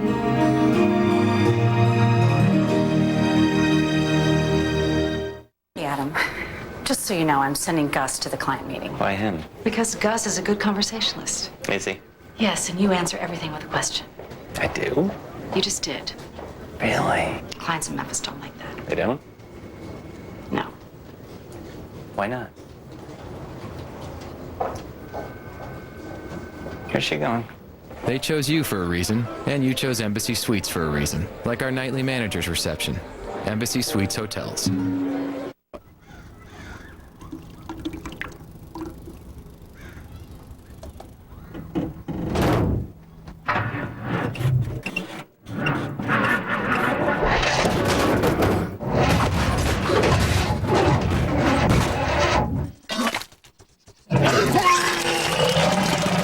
Give your high mileage engine what it wants. Switch to high mileage vehicle motor oil from Pennzoil. It's for engines with over 75,000 miles. I should have done this a long time ago. Ready? Pull! Pull! No more credit card debt. Want to get rid of your credit card debt, increase your cash flow, and lower your monthly payments? Get a $49 flat fee second mortgage from Ditech.com. Now it's my turn. They lost another loan to Ditech. Log on or call 1-800-71-FIX. Another look at the power of Katrina in pictures. This is damage to an SUV in Macomb, Louisiana. Macomb just north of the city of New Orleans on the other side of Lake Pontchartrain. At the height of the storm, it seemed at times as though New Orleans was cut off from the rest of the world. It was impossible to get a TV signal out, and it was almost as hard to get a phone call out. But the internet came to the rescue, both with blog entries from the scene, even some video. We heard from some of the first victims of Katrina through television newscasts streamed live on the internet. As we continue to look at damage of downed trees and whatnot, we had a chance to interview a woman. Well, she was a little upset that even though she evacuated, she still got stuck in the storm. Highways or anything.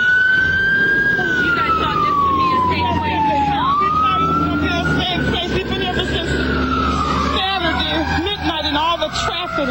We beat the traffic somewhere. We was only like 8 hours in it.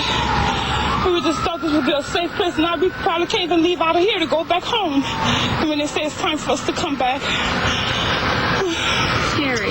Scary. And we're going to be hearing from a lot more people who say the same thing. It was very scary, but now the storm clouds are clearing along the Gulf Coast. We're getting a clearer picture of the power of Katrina. The worst may be over, but the storm's still a powerful one as it heads north. There's more of our coverage ahead on the other side of the break. You're watching MSNBC.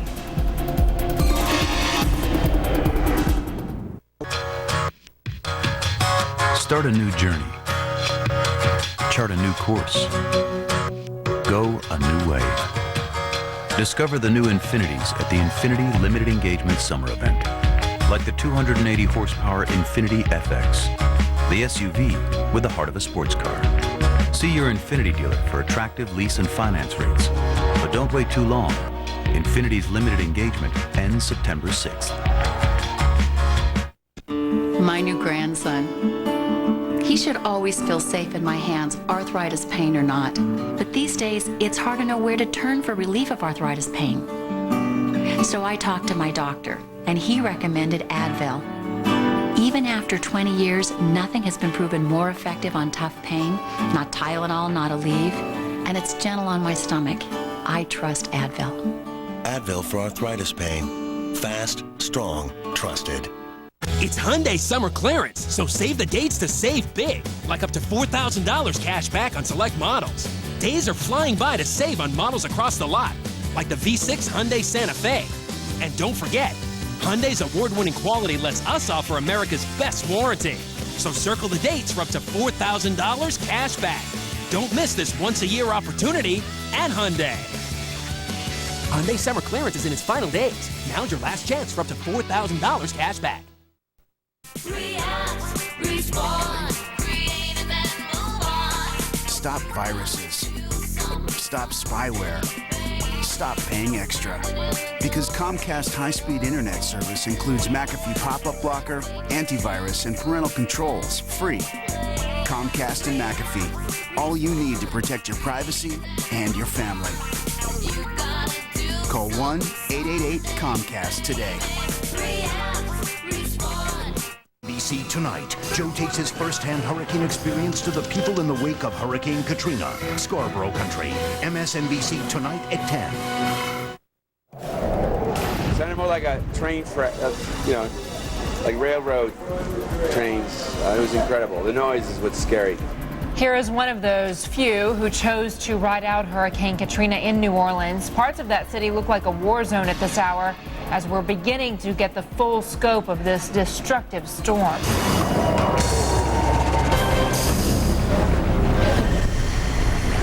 Welcome back to MSNBC's coverage of Hurricane Katrina. I'm Contessa Brewer. Hello, I'm Chris Jansing. The storm has been downgraded, but still packs dangerous wind speeds and heavy rain. MSNBC's chief meteorologist, Sean McLaughlin, continues to track Katrina for us in our weather center. Hi, Sean. Hi, Chris. You hit the nail on the head. Still packing a punch. Just 90 minutes ago, we just checked in with an automated reporting station in Laurel, Mississippi, small town. Reported a wind gust 90 minutes ago. 110 miles an hour just 90 minutes ago before the gauge failed. So even though Katrina is a Category 1 with sustained winds at 75 miles an hour, there have been reported gusts of 92 miles an hour and obviously higher, up to 110 miles an hour. So it is still packing a punch, but we are showing signs now that it's getting weaker. The pressure has been rising all morning long. It's moving to the north at 18 miles an hour, and it's shrinking in size. That's good news for a lot of people. Hurricane force winds extend out about 60 miles. And tropical storm force winds extend out about 205 miles, but it's mostly now on the southeast side of Katrina. And again, where is it located? About 30 miles northwest of Laurel, Mississippi, where they had that 110-mile-an-hour wind gust about 90 minutes ago. On this path, we expect it later on tonight to take a turn to the northeast, then downgrade it to a tropical storm, then to a depression, then to just remnants of Katrina, and possibly becoming a major rain event, flooding possible in the upper elevations, especially in western Kentucky, Tennessee, then up through the Ohio valleys and the eastern Great Lakes, including upstate New York and northern Maine. Let's take a look at the tornado watch boxes in effect, and the filled-in counties are active tornado warnings. This is one of the main threats, along with the flooding, as that storm surge starts to subside down, especially along the Gulf Coast. It takes about 6 hours after the eye wall passes for the floodwaters to start to recede. That's really not good news, because when the floodwaters start to recede, as you can see this active flooding down there, they start to undermine foundations of roadways, the foundation of houses, and so on and so on. So it's not really a good time to be out and about as well. Atlanta airport still running behind schedule. Most of the airports down along the Gulf still closed at this hour. We'll let you know when they open up, probably later on tomorrow, if not Thursday. And Dallas is still running behind schedule as well. Temperatures in that area, it's still hot and muggy in Dallas at 93. Rain cool down in Atlanta at 75. New Orleans still not reporting. What about the cleanup tomorrow? As people get out, it is going to be partly cloudy and 91 degrees. It's going to be rainy throughout portions of Arkansas, Kentucky, Tennessee, and Ohio, and then on up in through the mid-Atlantic and northeastern corridor. And the heat wave continues, especially in the central Rockies, 94 degrees in Denver. So that's the latest on Katrina. Chris and Contessa still basically packing still a pretty good wallop, 110 miles an hour. And again, the storm surge will be the story, especially along the Gulf Coast. You know, we were asking you earlier, Scene, about some of the temperatures that people might see. I mean, discomfort seems like something small compared to billions of dollars in damage, but a lot of those weather instruments are damaged or maybe gone forever, huh? Yeah, they're going to have to get out there. The National Weather Service offices that service these, what's called the ASOS sites, ASOS stands for Automated Surface Observation System. They're automated rain gauges, automated temperature gauges, wind anemometers as well. So they're going to have to go out there, fix them, get them back up and running. A lot of those, especially in southeastern Louisiana, just went down as soon as the landfall came ashore. Peak wind gusts 114 miles an hour at Grand Island, Louisiana. Scene McLaughlin, thank you. And one of the hardest hit areas in the storm, Mobile, Alabama, that city was hit with strong winds and a storm surge that has resulted in significant flooding. NBC's Kristen Dahlgren has been assessing the storm damage there. She's on the phone now. And Kristen, what's the latest in Mobile? Well, Contessa, I came up to my sixth-floor hotel room to try to give you a little bit of a different perspective on the storm. And I don't know if you can hear it, but the winds up here almost as loud as they are down on the street level. I opened up those blackout shades that we kept closed during the storm for safety, and there is actually insulation that has rattled out of the windows and is now on the windowsill. The carpet in my room is wet, so water did come in at one point during the storm. When I look down on the street, I see a lot of debris, some awnings that are down in the area. I also see a ramp to I-10. It looks like there is no traffic on that at this point. I know that parts of I-10 have been covered in water. This area where I am, I'm not seeing any flooding, and that's good news because officials had thought that this area, even in the center of Mobile, would be covered in at least some water, and it doesn't appear to be. Flooding elsewhere in the city is significant still, though. The Mobile Bay came over the seawall downtown, and in places the water was up 15, 17 feet, so significant flooding there. And flooding a big concern as we go through the next few days, because flooding in storms like this actually kills more people than wind does in many cases. So people being advised to stay out of that water. Already we're hearing about rescues in this area, officials and rescue crews having to go out and save people who have tried to go home and have gotten caught in some of the high water. It is very dangerous. There can be down power lines, and that water, even just a foot or two of water, really can sweep a car away. So at this point, officials warning people not to go out in the storm yet. There is still a curfew in effect for Mobile until 6 a.m. tomorrow, and police say they will be arresting people if they catch them out in the streets. So that's the latest here in Mobile for now. Contessa, back to you. Boy, Kristen, we heard scenes saying there that the storm continues packing a punch, and to hear you talking about the wind there, it just really must be wearing on people's nerves now. Can you talk about at all the people who are at the hotel where you are and whether they're just tired of hearing that wind? Yeah, they certainly are. This is one of the only hotels in downtown that did stay open through the storm. So we have seen a lot of people here that had to get out of their houses, either here in Mobile or even further south and more towards New Orleans. So a lot of people did come here.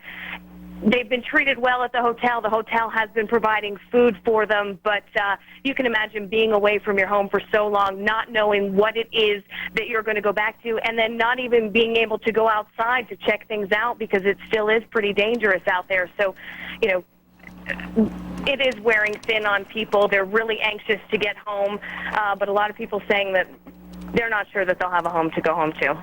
This is, it's not a good scene for a lot of people there along the Gulf Coast.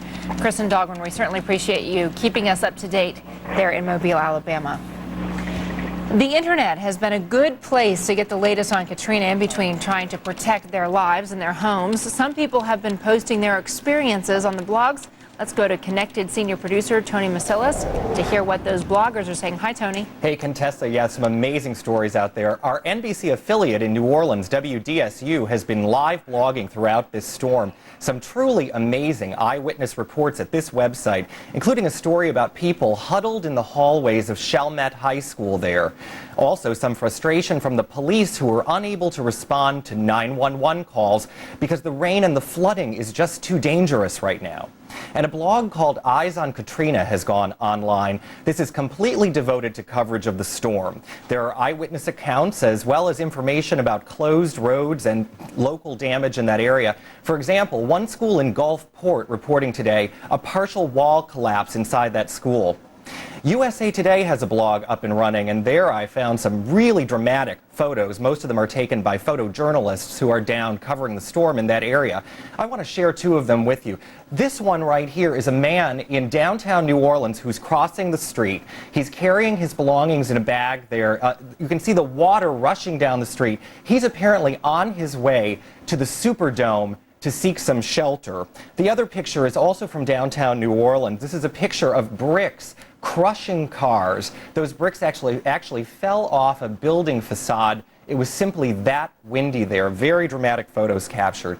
And in the last hour, I shared some photos that were sent to our website by viewers. Well, we're also receiving some emails. I want to share one with you from a woman named Barbara in Pearl River, Louisiana. She writes today, "My husband stayed in New Orleans East trying to keep phone service going from Bell South. Since last night, that building has been used in New Orleans by the firefighters because it's safe. The levees have been breached and the parking lot is underwater with cars floating like corks in a bathtub. The fire engines cannot get out because of the flooding, and the windows of the third floor have all been blown out." A very dramatic account. We're getting lots of emails like that. Back to you. Tony Masilis, thank you so much. You know, it's really unbelievable that these police officers and firefighters were getting 911 calls, and yet they weren't able to go out and rescue these people. Can you imagine how frustrating that has to be? Yeah, it's a heartbreaking situation, and we do hope that people who need help will get the help they need, that they've been able to be safe. There was that dramatic quote from a guy who called in who was trying to decide whether he was going to have to go through his roof, break through it and go out onto his roof. The water was rising so high. Well, MSNBC.com is looking for your help, so if you have any stories, you can come to us at MSNBC.com, pics at MSNBC.com if you have any pictures, but of course only do that if it's safe for you. We don't want you, in other words, stick your arm out the door. Yeah, right. Exactly. All right, there is much more of our coverage of Hurricane Katrina ahead. Still ahead, more as people in Katrina's path begin to assess that damage. You're watching MSNBC.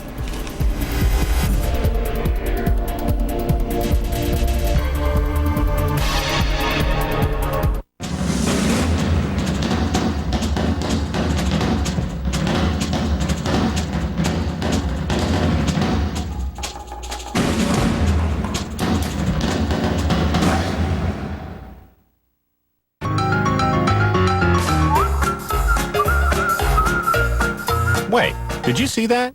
Go back.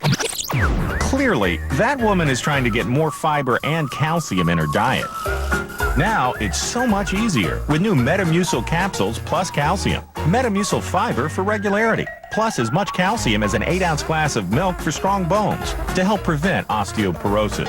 Metamucil capsules plus calcium. Stay regular, stay strong. Any luck yet? Not really. Finding a new home shouldn't be this hard. An experienced RE/MAX agent can help you find the perfect home. Nobody sells more real estate than RE/MAX. Sometimes I think people take everyday life for granted. When I first found out that I had to have a liver transplant, I was very scared because I didn't know what was going to happen. Walmart was definitely a support system for me. They told me that they would be there for me every step of the way, and they were. I would say the benefit package is excellent. I do look forward to the future. I'm Sharon. I've been with Walmart for 14 years.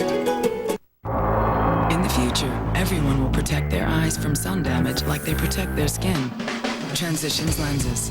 They automatically adjust to changing light and block harmful UV rays and glare.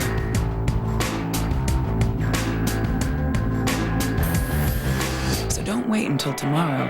The danger is here today, and so is the protection. Ask your eye care professional about Transitions lenses. Transitions. Healthy sight in every light. Sprint helps FTDs seamlessly move flowers around the world.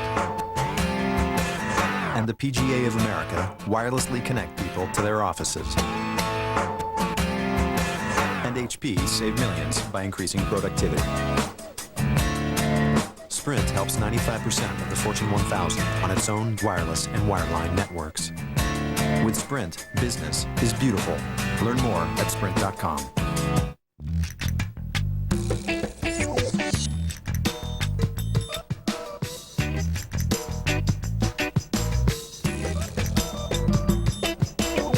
Considering its 150-point inspection and 7-year, 100,000-mile powertrain warranty, you can rest assured knowing that everything about your Honda certified used car is going to work the way it's supposed to. The Honda certified used car. It may be used, but it's still a Honda.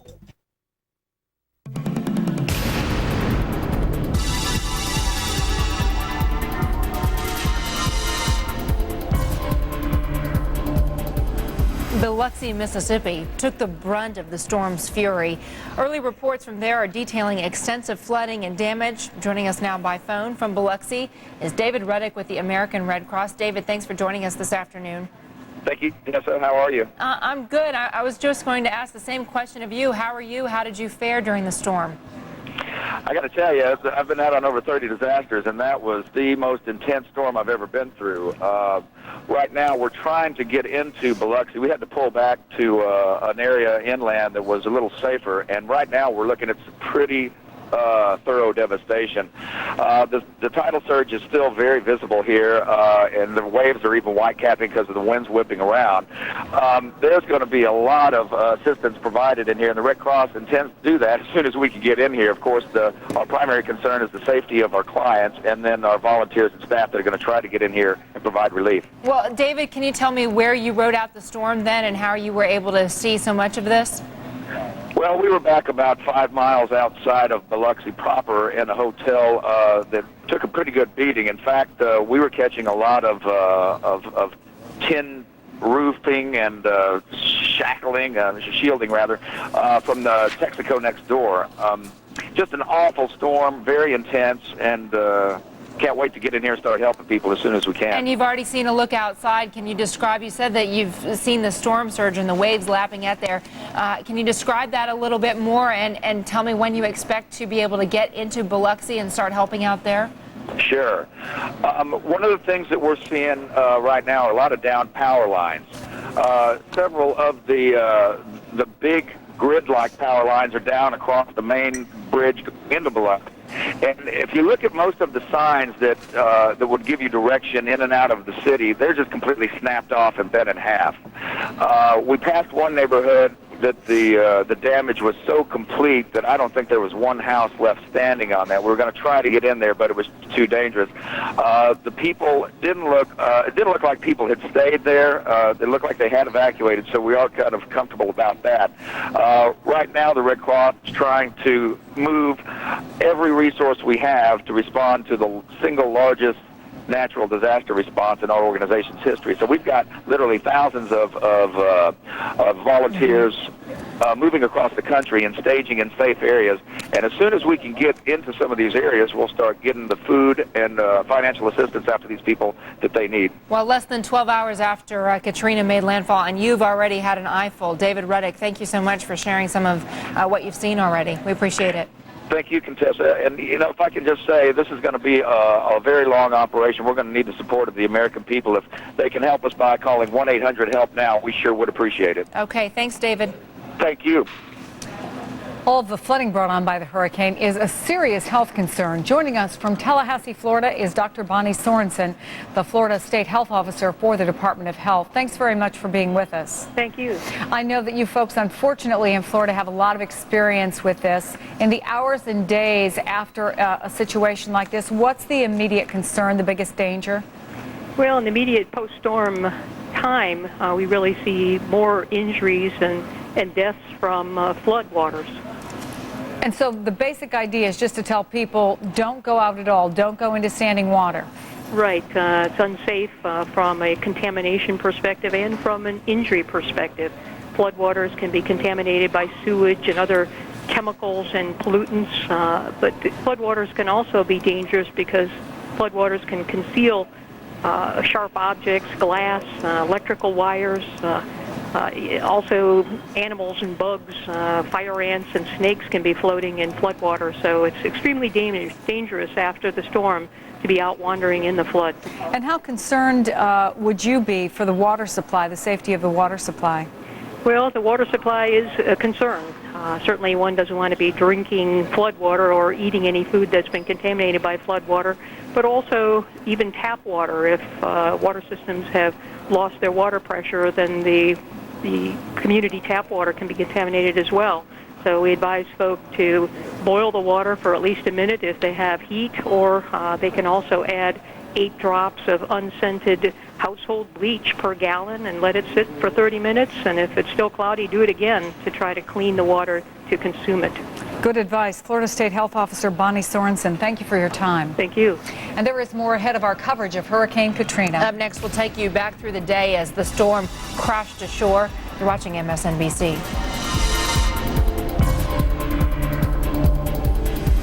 MSNBC Tonight. Their homes in ruins, their neighborhoods destroyed. How will they ever rebuild their shattered lives?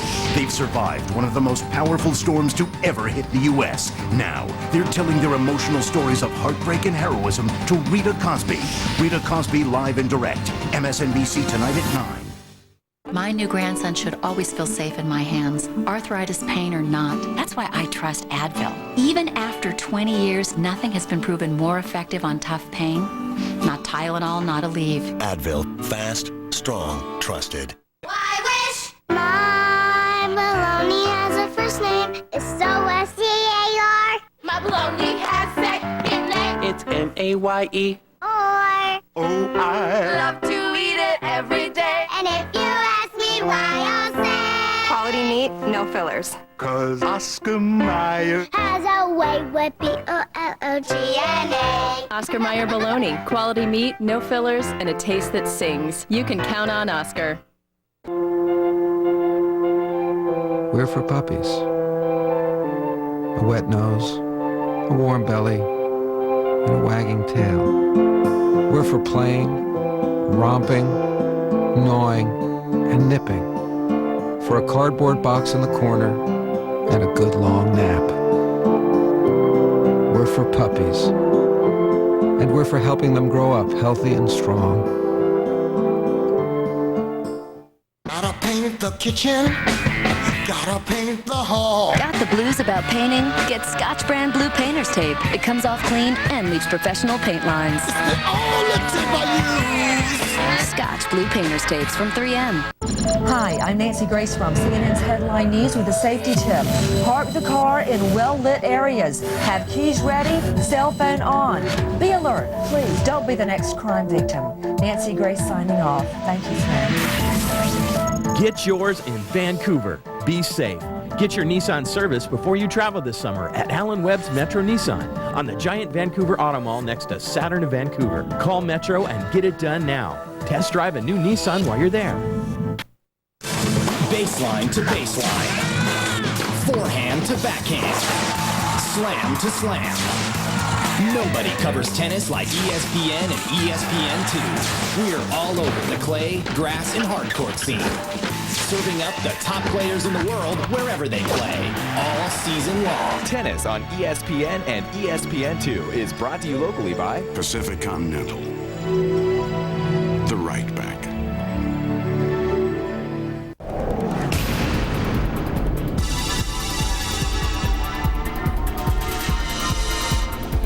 In the last 24 hours, we have witnessed the full wrath of Hurricane Katrina. Before we leave you this hour, we want to give you a look back at this storm with the help of the reporters who brought it to you live.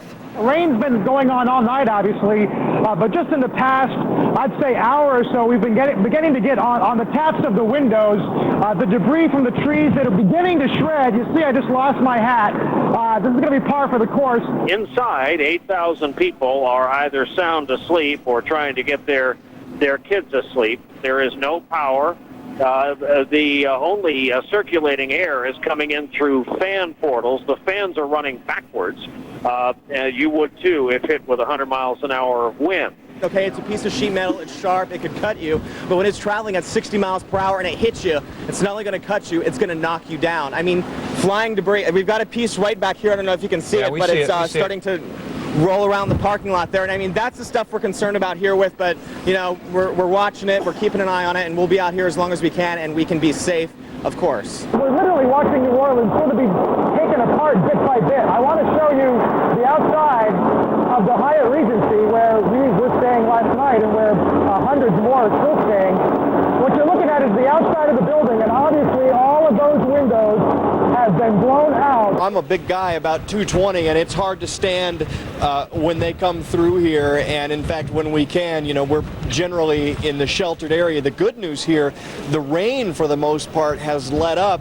Yeah, it's still raining, but nothing like the torrential rain that we saw starting at about midnight, which lasted for hours and hours here. Now we're dealing with the wind and very light rain. And as you can see, the wind is still substantial. We're still here in Oceans. I don't know how. Here is literally coming apart from the hurricane force winds. We've been seeing this debris flying off all afternoon. The window in the third floor of this hotel is out. The management here has evacuated the third floor of the hotel. What we're seeing sort of roll past us, almost like a sort of weird parade, are bits of insulation, the siding from buildings. In fact, they've got one of these skyways that connect the buildings one to the other, and the metal siding from that skyway is just peeling off like an orange. This storm has been downgraded. The deputy director of FEMA told me just a short time ago, listen, it's like getting hit by a freight train versus a semi. Either way, it's going to hurt. Just some of the reporters who have been bringing us these amazing stories today from Hurricane Katrina, and we'll continue to show you. We're really just starting to get a lot of the video in. Right. That does it for this hour of MSNBC's coverage of Hurricane Katrina. There's much more ahead. Coming up next, the coverage continues with the Abrams Report. Keep it right here on MSNBC.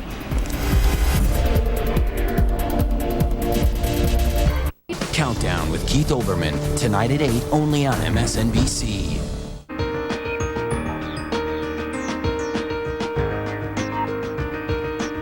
Most of the rain on the radar scope due to Katrina and a stalled front from the lower Mississippi Valley all the way to western New York State. Here's the AccuWeather forecast for Tuesday. Spotty shower and thunderstorm activity over the mid-Atlantic and Northeast may cause some minor delays from Washington and Baltimore up to Boston. But there will be periods of steadier rain in Pittsburgh and especially Cincinnati, which will cause some delays. Just a couple of showers in St. Louis.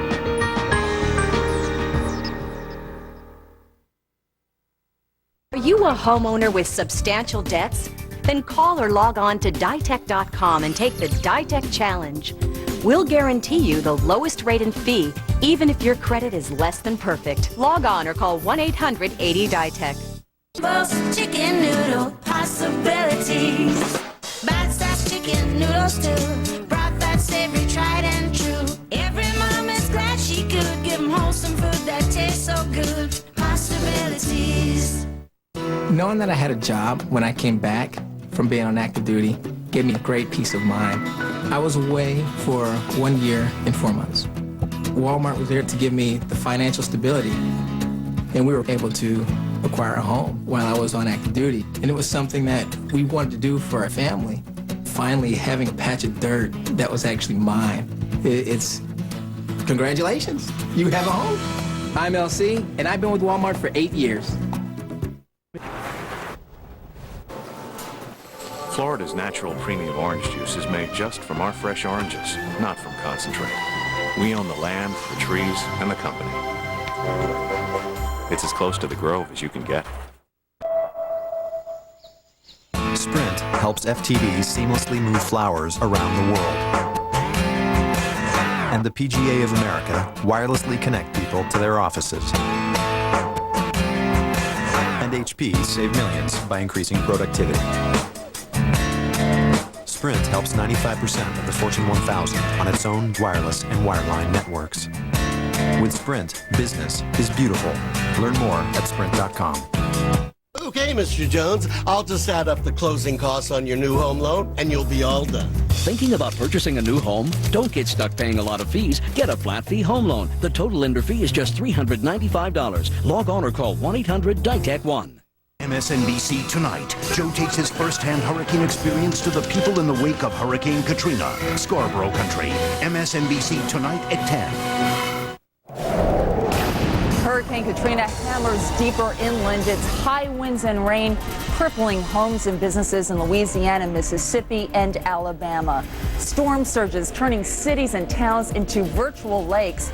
And rescuers going in have reason to fear for the people who took a chance and stayed to face the storm.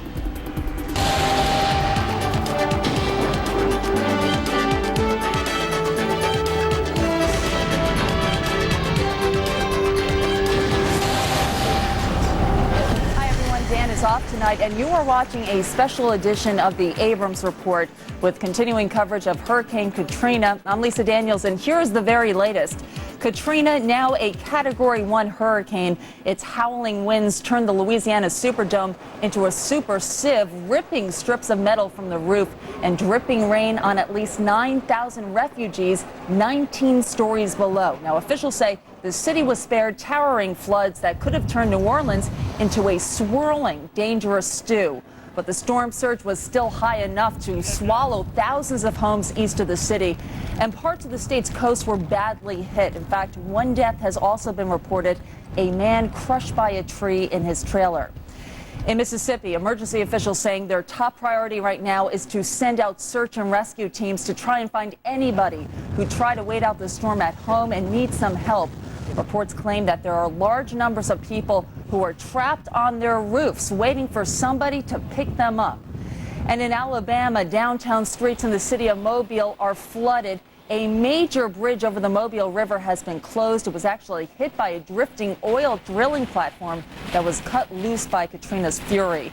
2 highway deaths related to Katrina have been reported, and close to 100,000 homes and businesses without any power.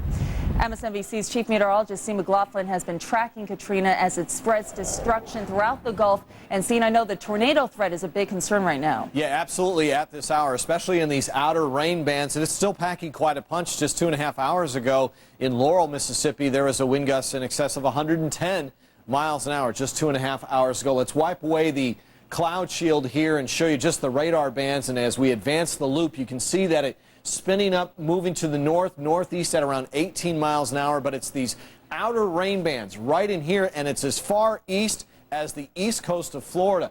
There's one right there. There's another one. There's another one. And there's another one. And it's these bands of very intense convection, fast-moving areas of thunderstorms that are producing tornadoes at this hour. We'll get to that more in a second. Right now, sustained winds, 75 miles an hour, gusts to 92, so it's a minimal Category 1 hurricane, moving to the north at 18 miles an hour, and the pressure is rising now rapidly in the late afternoon hours. It is showing signs, Lisa, of starting to shrink in size. Here's what I'm talking about. Hurricane force winds extend out from the center, now only 60 miles, and tropical storm force winds extend out mostly to the southeast quadrant of the storm, only about 205 miles. Remember, at its peak, it was 460 miles across. So we're showing signs that it's starting to weaken. We expect it to take a turn to the northeast later on tonight in northern Mississippi, downgraded to a tropical storm, tomorrow to a depression, and then ultimately just remnants of Katrina,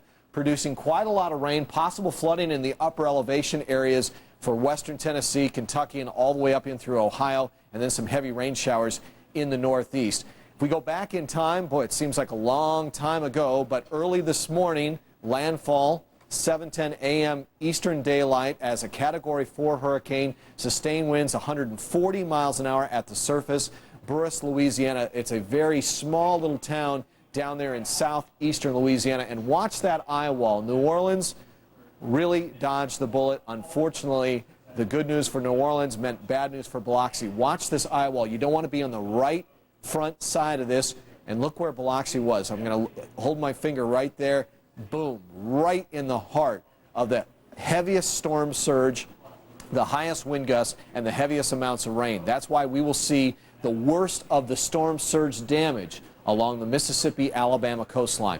Back to the tornado threat that, Lisa, you talked about right off the top. 2 watch boxes still in effect at this hour, and these individual counties that are filled in are active tornado warnings due to either tornadoes on the ground or tornado winds over a sustained period of time. The green areas, all these counties, active flooding. Blue areas, flooding could occur based on the conditions as far north as Ohio due to Katrina. Most of the Gulf Coast airports are still closed. Atlanta still running behind schedule for arrivals and departures. Same thing with Dallas. We want to keep you updated on that as we go towards the middle part of the week as Labor Day weekend approaches. New Orleans still not reporting an official temperature yet. That's significant because it's going to be hot and muggy tomorrow for the cleanup. Elsewhere across the country, temperatures are cooler in Atlanta due to the rain. That rain will continue tomorrow. And the cleanup, Lisa, it will be sticky down in the Big Easy at 91 degrees. Same thing all along the Gulf Coast. Coming up, we'll talk about that massive storm surge, where it occurred and why it's the most killer part of the storm. I'll explain coming up. To the demonstration. Thanks so much, Steve McLaughlin. We'll check back with you. Well, New Orleans may have been spared the big bullet before Katrina came ashore today, but the city still hit very hard. John Donnelly is the editor of NOLA.com and MardiGras.com, 2 New Orleans websites. He waited out Katrina in the middle of what he's describing as a bunker built in the newsroom of the Times-Picayune, the city's daily paper, and he joins us now by phone. John, start off by setting the scene for us. What's the setup like? Hi, Lisa. Well, we're 3 levels deep inside the Times-Picayune on the 3rd floor, so we're far above any possible flooding. The outer layer of the building has bulletproof glass windows, and then there are a couple of interior walls. The bunker is what we call the area that's in the very center of the core of the building, most protected by the winds, or from the winds, and it's also the only area that now has electricity. We're running on generators, and there's not much electricity in town at all now. I get to stay in here with the electricity so I can work on my computer, and we have a few other reporters. Most of the Times-Picayune staff and their families are huddled out in the newsroom surrounding us, which is dark, sweaty. The air conditioner's been off since about 6 this morning. I can only imagine. When during the day, John, did the worst part of the storm hit New Orleans, and what was that like? Where we felt it the hardest was between about 9 in the morning and about 1 in the afternoon. That was the time where our building was losing some windows, starting to take some water damage, leaking around the corners.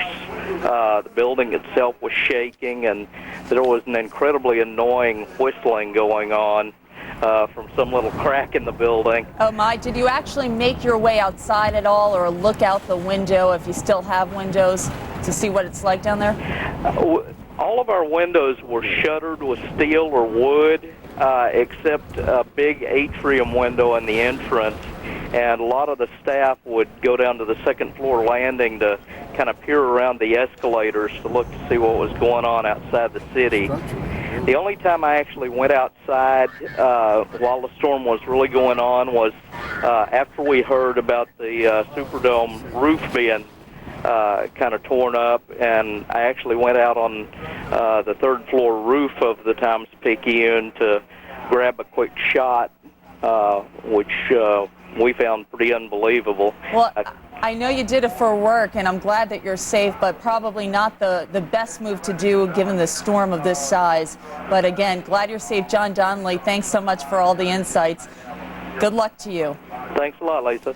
Well, the Federal Emergency Management Agency, FEMA, is organizing a major relief effort for the states hit by Katrina. Michael Brown is the agency's director and Undersecretary of Homeland Security for Emergency Preparedness and Response, and he joins us now from Baton Rouge, Louisiana. Appreciate your taking the time to talk to us. I can't imagine how busy your day is. It's been a very hectic day today, Lisa. We've got a lot going on. We're getting teams ready to move in from all parts of the country. So it's a very, very busy day. Talk to me about saving lives, the top priority here. Do you have any idea of the number of fatalities that we're talking about? We don't yet, and right now we're focusing on rescuing people, saving lives, and protecting property. So my primary mission right now is to get the urban search and rescue teams in, get the disaster medical teams in, get them as close as I can to ground zero so they can actually start saving people. You know, I've heard the stories about people on rooftops and second and third floor stories of their homes. So our mission right now is to help the state and those swiftwater rescue folks from the Fish and Wildlife Department get in there and rescue people. In some of the bigger cities like Mobile and New Orleans, have the search and rescue operations actually begun? No, and it's interesting because the media forgets that here in Baton Rouge, for example, the winds were howling up until just a couple of hours ago. As little as 2 hours ago, we still had hurricane-force winds in New Orleans. And so you just can't get boats on that kind of water, and you certainly can't fly helicopters in that kind of weather. When do you think just now, we're starting those kind of rescue response efforts. And when do you think those choppers are actually going to go out? Well, I had a Coast Guard helicopter up just about 30 minutes ago, just kind of checking things out to see how far south from Baton Rouge they could get, but I haven't had the report back yet. So we keep pushing the limits, but at the same time, I don't want a Coast Guard helicopter to go down. I want them to be safe when they go into those areas. Absolutely. At this early stage, do you have any sense of how Katrina will compare to some of the other hurricanes like Betsy or Camille? Well, we don't, and we have to remember that Katrina's not through yet. I mean, she's still, right now, even though she has passed New Orleans and she's an inland storm, even an inland storm right now, she's still at a Category 1 on the Saffir-Simpson scale. She still has about 80-mile-an-hour winds.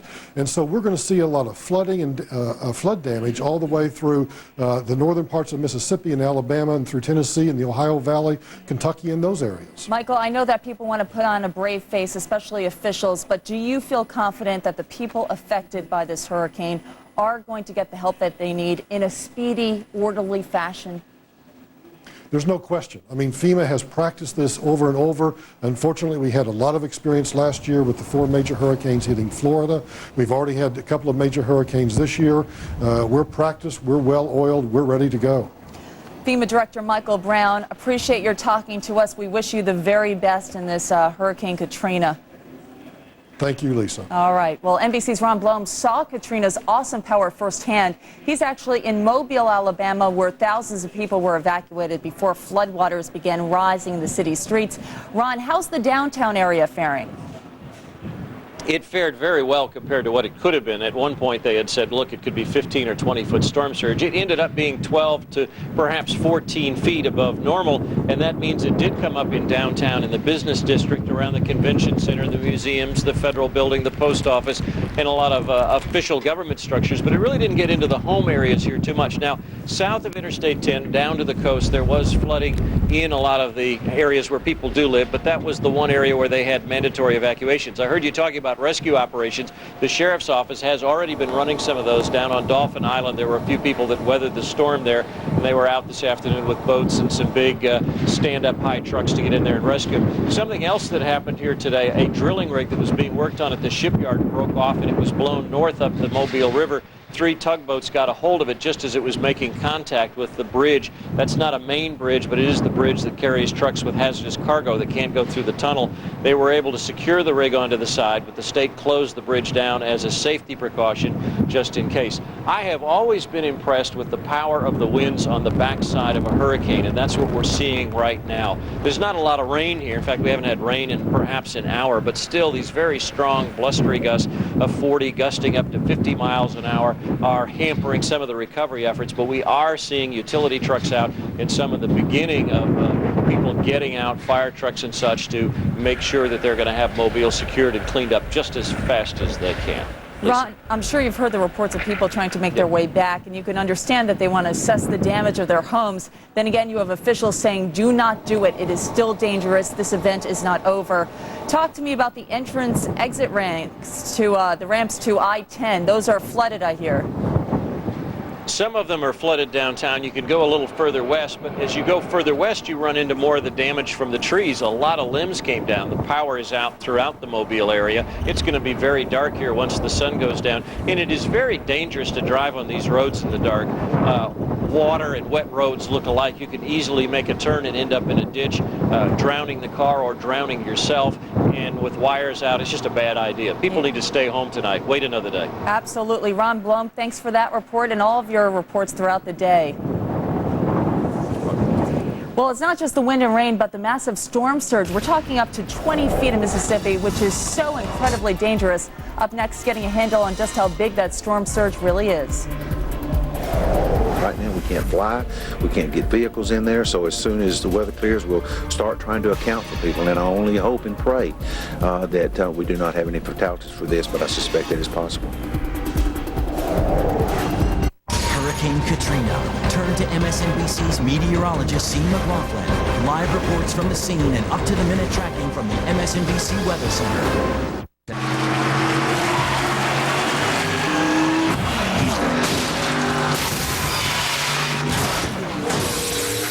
Farmers Help Point, how can I help you? Hi, listen, I just got rear-ended by some yahoo. Are you okay? Well, I'm fine. My car's a little busted up, though. No problem. We'll take care of it. How fast can Farmers Help Point service get your car fixed after an accident? Well, you get the idea. Help Point is free with your policy. To find an agent near you, call 1-800-FARMERS. Oh, my darling, your last blossom beckons. I am so congested. If only my medicine could treat and help prevent these seasonal nasal allergy symptoms. Only Nasonex is clinically proven to both treat and help prevent most seasonal nasal allergy symptoms, including congestion. Only Nasonex. Side effects were generally mild and included headache, viral infection, sore throat, nosebleeds, and coughing. I have returned my flower, a changed bee. For seasonal nasal allergy symptoms, Nasonex is the one to treat and help prevent congestion. Talk to your doctor. Gotta paint the kitchen, gotta paint the hall, gotta paint the bathroom, I got to paint it all, oh yeah! Got the blues about painting? Get Scotch Brand Blue Painter's Tape. It comes off clean and leaves professional paint lines. I'm so glad I got the blues, it's the only tape I use. You'll be happy if you get the blues, Scotch Blue Painter's Tapes from 3M. Want to stick it to grime? Scrubbing Bubbles foam stays where you spray. just a little bit longer. Unlike trigger sprays, Scrubbing Bubbles clings to the surface. Its thick antibacterial foam concentrates on grime while it disinfects. Plus, it expands into tight spots you want clean. Scrubbing Bubbles foam. We work hard, so you don't have to. SC Johnson, a family company. It's Hyundai summer clearance, so save the dates to save big, like up to $4,000 cash back on select models. Days are flying by to save on models across the lot, like the V6 Hyundai Santa Fe. And don't forget, Hyundai's award-winning quality lets us offer America's best warranty. So circle the dates for up to $4,000 cash back. Don't miss this once-a-year opportunity at Hyundai. Hyundai summer clearance is in its final days. Now's your last chance for up to $4,000 cash back. Comcast and Hard Times present the Limo Ride to Ozfest. You and a friend can win tickets to this year's Ozfest and ride to and from the concert in a stretched Lincoln Navigator, provided by Sunshine Limo. Tune in to Hard Times this Friday night at 9 p.m. on CW 14. Look for the secret password, then log on to kflyfm.com for a shot at seeing Ozfest in style. The Limo Ride to Ozfest. Brought to you by Comcast and Hard Times. You must be 21 years old to enter. And welcome back to this special edition of the Abrams Report. Before Katrina hit the Louisiana coast, the fire chief in Houma, Louisiana, warned everybody that if they wanted to head for the higher ground, they'd better start moving now. The highest point in Houma is the fire station, and it's just 12 feet tall. MSNBC's Michelle Hoffland is in Houma with the latest. Michelle, what are the conditions there? Well, Lisa, first of all, I am at the Terrebonne Parish Sheriff's Department right now.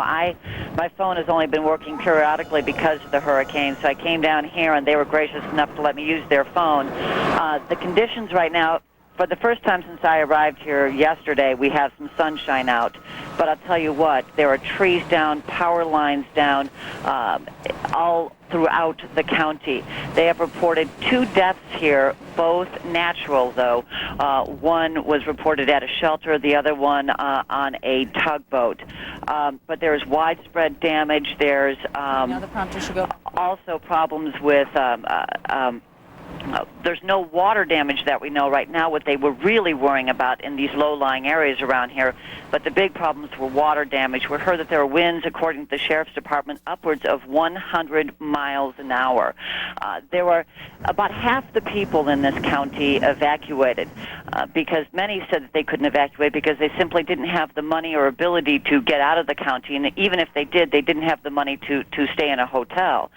Fortunately, however, that the right people got out because there were a number of trees that fell over and power lines and demolished a couple homes and trailers.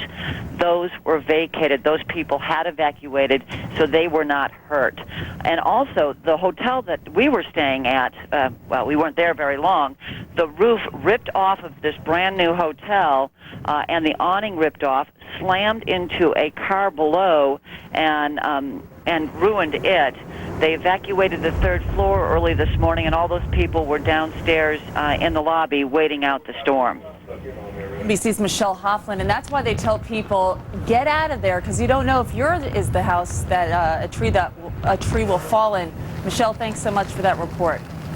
And now we're going to turn to MSNBC's chief meteorologist, Sean McLaughlin. And Sean, we heard all sorts of numbers surrounding the storm surge.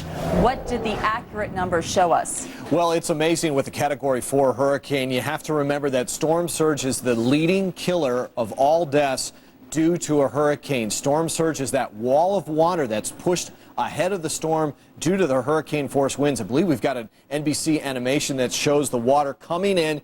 Its storm surge is the height of the water above normal tide. And with a Category 4 hurricane, we're talking storm surge anywhere from 15 to 20 feet high. Back here live in the studio to illustrate how high the storm surge has been reported from the Mississippi Gulf Coast.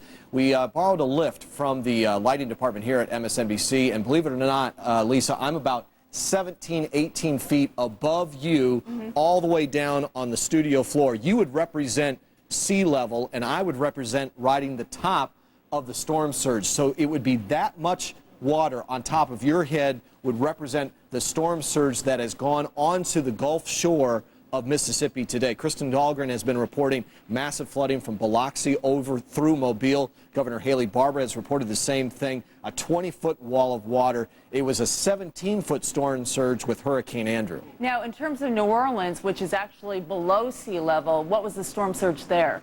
Well, take, for example, again, we're about 16, 17 feet above the surface of the studio. Go all the way down to where you're standing, all the way down to your feet, then go another 6 feet below. That's on average how far below sea level New Orleans sits, anywhere from 6 to 11 feet. That's why they absolutely count on that system of pumps and levees to keep the water out, and there has been reported flooding as the water came over the dike on the eastern half of the city. And this is really why officials were so worried, because the levees are only 15, 16 feet or so, and we were talking originally of 25-foot surges. With a Category 5 hurricane, as it was coming on shore, thankfully it weakened. It moved a little bit to the east of New Orleans, and they didn't get that right front quadrant where the water would have piled right up the Mississippi and then around back Lake Pontchartrain and then up over the levees. So New Orleans really dodged a bullet. They still have flooding, but the worst of the storm surge, 20 foot tall, if not more, which kind of represents this height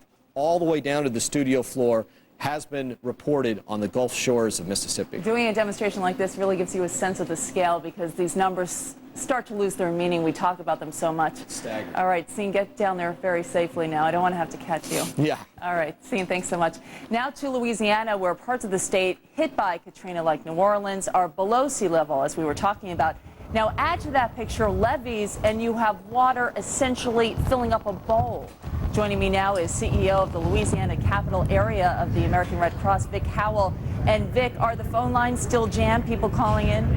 The phone lines are jammed, people calling in, and unfortunately the phone lines are down in New Orleans, southeast Louisiana, so we really have very little communication down there to know exactly what the situation is. So do you want people without emergencies not to call to keep those phone lines free for real emergencies? Absolutely, Lisa. Right now our lines are very limited, and we have to use the capacity that we have to get to those people who are really in need. So if the situation is not desperate or life-threatening, we really ask people to try to be patient and wait it out, and hopefully we'll all be able to come together on this. Vic, biggest concern at this hour?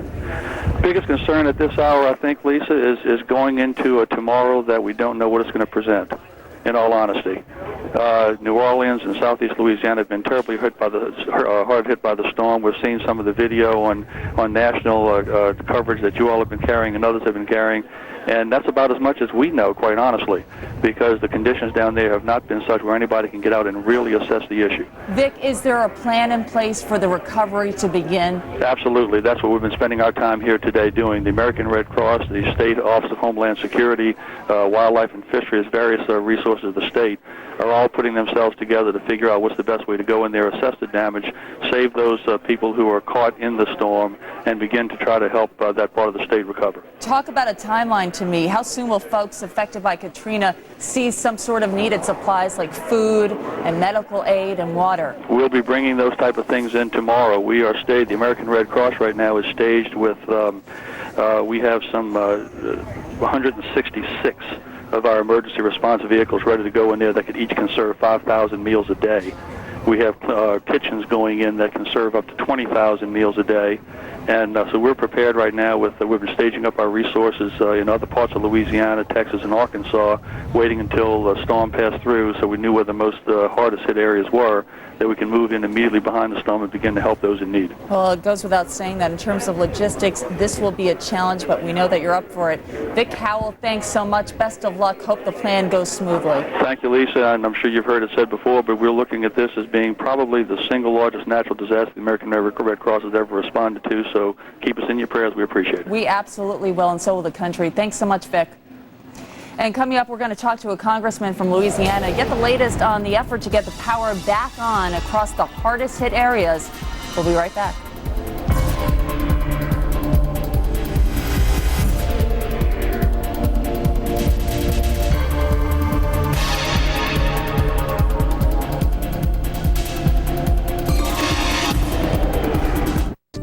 Are you a homeowner with a credit problem or a low FICO score? Would you like to consolidate bills and lower your monthly payments? Then call or log on to ditech.com. We can help you to get a new low fixed rate mortgage that will pay off your current debts and lower your monthly payments by hundreds of dollars. There are no broker or middleman fees because you're dealing direct. If approved, you can get the credit and cash you need right now. Log on to ditech.com or call 1-800-80-DITECH. I'm always here, working. A low profile on the high plateau, vanishing in the shadows of the buttes. Bred to be nature's neighbor, reaching miles deep for energy America needs. A natural gas well, meeting the demand in harmony with the land. With still more to explore.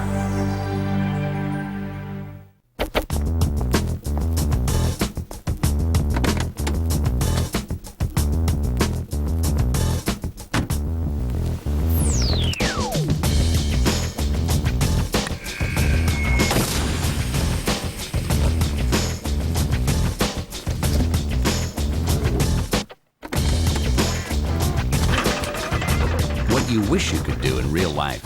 Now you can do at VX.com. Roadmap to the automotive world. Right now, Oregon kids are becoming better readers thanks to the efforts of the Portland New Car Dealers Association. Through their partnership with Operation Outreach, your local new car dealers help get books to kids who don't have books at home. Teachers are getting supplemental training materials, and Oregon kids are getting a chance to succeed and excel. Feels good to know our kids benefit from the generous support of the Metro Portland New Car Dealers, Operation Outreach, and Comcast Cable, making a difference for Oregon's kids. Survived one of the most powerful storms to ever hit the U.S. Now they're telling their emotional stories to Rita Cosby, live and direct. MSNBC tonight at 9. MSNBC Tonight. Joe takes his first-hand hurricane experience to the people in the wake of Hurricane Katrina. Scarborough Country. MSNBC Tonight at 10. In the future, everyone will protect their eyes from sun damage like they protect their skin. Transitions lenses. They automatically adjust to changing light and block harmful UV rays and glare.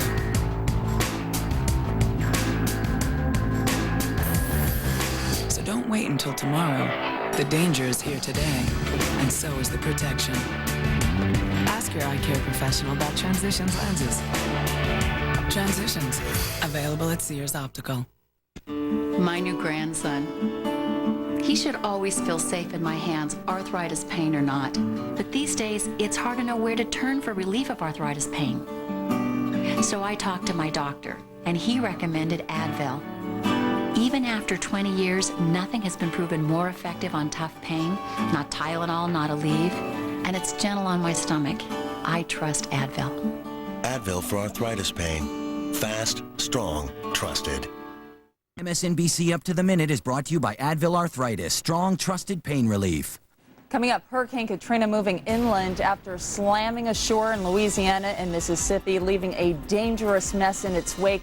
We get the very latest on the storm right after a quick look at the day's other top stories.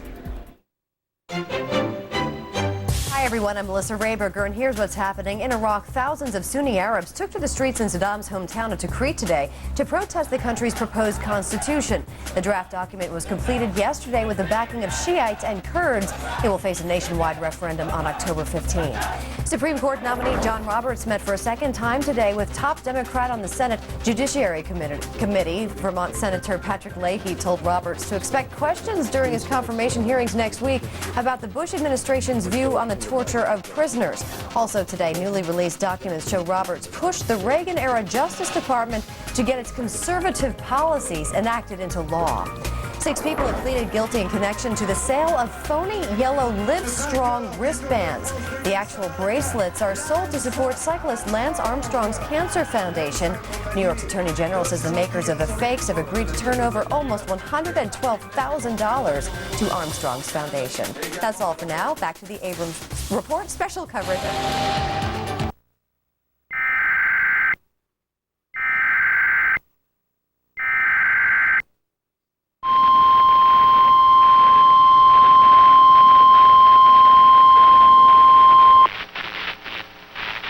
The National Weather Service in Portland has issued a flash flood warning for central Multnomah County in northwest Oregon, and extreme southeastern Clark County in southwest Washington, until 4:45 p.m. At 3:16 p.m., local emergency management officials reported debris flows and landslides from heavy rain along the Columbia River Scenic Highway near the Sandy River and east of Troutdale. Locations in the warning include but are not limited to Troutdale, Multnomah Falls, Bridalveil, Washougal, and Camas. The debris flows and landslides are the result of very heavy rain from a series of thunderstorms this afternoon. Troutdale Airport has reported about 1.5 inches in the past hour and a half. When a flash flood warning is issued, it means that flooding is imminent or occurring. If you are in the warning area, move to higher ground immediately. Residents living along streams and creeks should take immediate precautions to protect life and property. Do not attempt to cross swiftly flowing waters or waters of unknown depth by foot or by automobile. Seek higher ground. Repeating, the National Weather Service in Portland has issued a flash flood warning for central Multnomah County in northwest Oregon and extreme southeastern Clark County in southwest Washington until 4:45 p.m.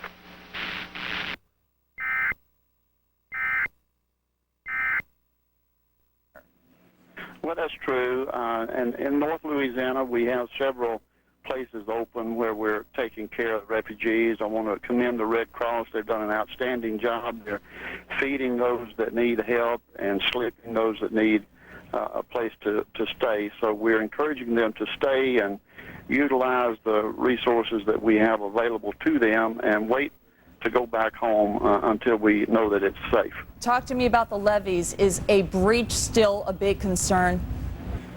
I beg your pardon? Talk to me about the levees. I'm wondering, are you still worried that they're going to collapse? Well, there's always that concern when the rivers are up. Those levees begin to get soaked with water, and at any point they can break with the pressure. So that's always something that one has to be mindful of. Countless times we've talked about New Orleans being in the shape of a bowl, except the bowl of soup is really water. How deep is the water? Are you getting any type of report as to the depth? Well, we're getting different reports, but I am several miles from New Orleans. I'm up in the northern part of the state at this time. New Orleans is in the toe of the boot. Louisiana is shaped like a boot, so New Orleans is in the tip of the toe of the boot, so we are about 100 miles to the west of New Orleans. So most of the storm went to the east of North Louisiana. We've experienced some heavy winds today, but very little moisture has fallen. And the main thing we're doing is just taking care of the evacuees that moved up. Well, Congressman, we really appreciate your talking to us, spending the time, and please tell your constituents that we're all praying for them right now. Thank you, and we appreciate the concern. All right, Rodney Alexander, Louisiana representative. And coming up with cities underwater, towns leveled, and shelters simply overflowing, we'll be getting a first-hand report of the cleanup and the recovery efforts. People really need to understand that as long as that wind is still coming on shore, that water is going to continue to pile up, and that's not good news. We spend our whole day dreaming about what an ATM could be, what it should be. We're working on cash deposits at our ATMs, where you won't even have to use an envelope. You put the cash in, our ATM quickly scans, counts the cash, and totals it for you. I'm Dean Kirby. I'm a banker, and I'm proud to be part of Bank of America. Bank of America has more ATMs around the country than any other bank, over 16,000 of them, and we never stop thinking about how to make them better. We've already carved at least 6 seconds out of the basic transaction. Doesn't sound like a lot unless you think of yourself in a van full of kids like I do. We're also working on transfers and payments at our ATMs. Watch. From checking, take $60 and pay towards your credit card. Or from checking, move $100 into your savings account. We're working on that. Imagine this, depositing checks. Now you see it on the screen, and we print that image on your receipt. At Bank of America, we want each of our ATMs to be a mini Bank of America. A mini bank as good as any big bank we've built. Bank of America. Higher standards. Oh my darling. Your lush blossom beckons. I am so congested. If only my medicine could treat and help prevent these seasonal nasal allergy symptoms. Only Nasonex is clinically proven to both treat and help prevent most seasonal nasal allergy symptoms, including congestion. Only Nasonex. Side effects were generally mild and included headache, viral infection, sore throat, nosebleeds, and coughing. I have returned my flower, a changed bee. For seasonal nasal allergy symptoms, Nasonex is the one to treat and help prevent congestion. Talk to your doctor. Coming up, with millions without power in Louisiana, Mississippi, Alabama, and even Florida, it could be weeks before anybody gets their electricity back. We'll be right back. First words on the moon were spoken into a Plantronics headset. See you coming down the ladder now. But the question remains, what if our headset wasn't there? That's one small step for man, one giant hawk. Are you there? Now Plantronics makes wireless headsets for everyone. Plantronics. Sound innovation. More and more people are switching to the trucks and SUVs they really want. GMC. Going from the Dodge to the Sierra, I love this ride. I shopped for 6 months. The Yukon had everything I wanted. I'm so glad I moved up from my Ford into this new GMC. You can still get the employee discount for everyone on remaining 2005 models. Right now, get an 05 Yukon two-wheel drive SLE for just $28,687. See the pros at your local GMC dealers.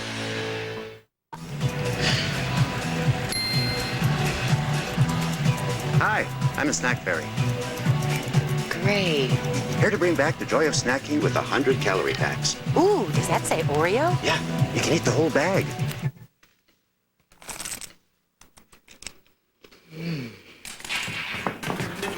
Back off. He's mine. Don't move. 100 calorie packs from Nabisco. Snack happy. MSNBC tonight. Their homes in ruins, their neighborhoods destroyed. How will they ever rebuild their shattered lives? They've survived one of the most powerful storms to ever hit the U.S. Now, they're telling their emotional stories of heartbreak and heroism to Rita Cosby. Rita Cosby live and direct. MSNBC tonight at 9. Hurricane Katrina continues to punish the South, now spawning tornadoes as it heads north, leaving behind destruction and hundreds of thousands without any power. Joining me now, Renee Conley, President and CEO of Entergy Louisiana. They're responsible for the power throughout the state, except for in Orleans Parish. Thanks so much, Renee, for spending some time with us.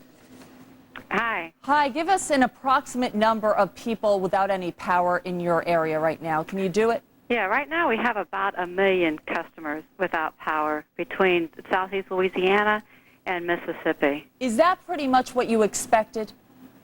Well, we didn't quite know what to expect, and this is really the worst hit storm we've ever had on the Entergy system.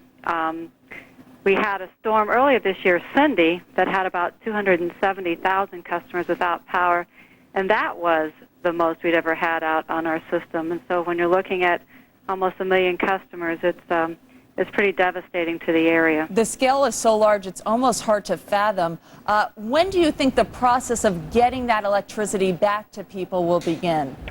Well, you know, it's hard to always assess this. We had a storm continuing to blow through into late this afternoon. We're starting to send out troops to start to scout the areas, especially the areas that are outside of New Orleans that we can access, and see what kind of damage that we have and start to move in some of the troops. But getting into New Orleans, a lot of flooding there. Is going to maybe a while before we can even get into assess some areas. Yeah, and I was going to ask you about those down power lines. I suppose until the choppers actually go out there, you don't have a good sense of how many are actually down.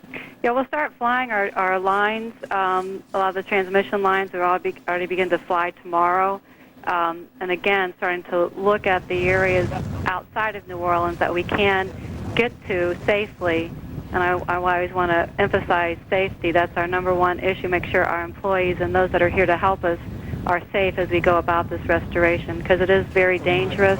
You have people moving into areas but are not familiar with it as they come from other states to help us. Absolutely. Safety is always the top concern. And speaking of employees, people seem to forget that people like you don't have any power. How are you handling it? That's right. Our power went out this morning, and as everyone else, we're surviving and helping each other out. We all bring in people that have had to evacuate and welcome them into our homes and try to help each other out as we work through this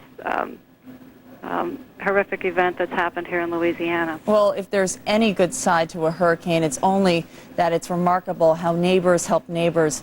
Renee Conley, thanks so much. Best of luck getting all those power lines up. You've got a monumental job ahead of you. Well, thank you very much. All right. And joining me now is the president and CEO of the American Red Cross, Marty Evans. And Marty, I understand this is the largest mobilization in the history of the Red Cross as far as a natural disaster is concerned. Can you convey to us the magnitude of what we're talking about here? Well, we're talking about a disaster that will eclipse, a disaster response that will eclipse our response last summer to 4 hurricanes. Last summer we had 425,000 shelter nights, people in shelters. We served over 16 million meals, and so that's the kind of proportion we're talking about exceeding in the case of this disaster. The storm was huge, and it has covered an enormous area. It's not done yet. So we know that just from the geography and the population, this is our largest disaster response. And as you've heard from the power company, it's going to be a long time for some of the people to get their power again. And so we expect to be feeding and sheltering people truly through that period of time and then beyond. It is 5:43 New Orleans time. At this hour, at this minute, what is your biggest concern? Our biggest concern is safety. And I think many different people on your show have talked about safety. We can't emphasize enough how important it is for people to be sure that they're going into an area knowing what they're getting into, not to go in until the authorities say it's okay to be out on the streets, and then to be very careful.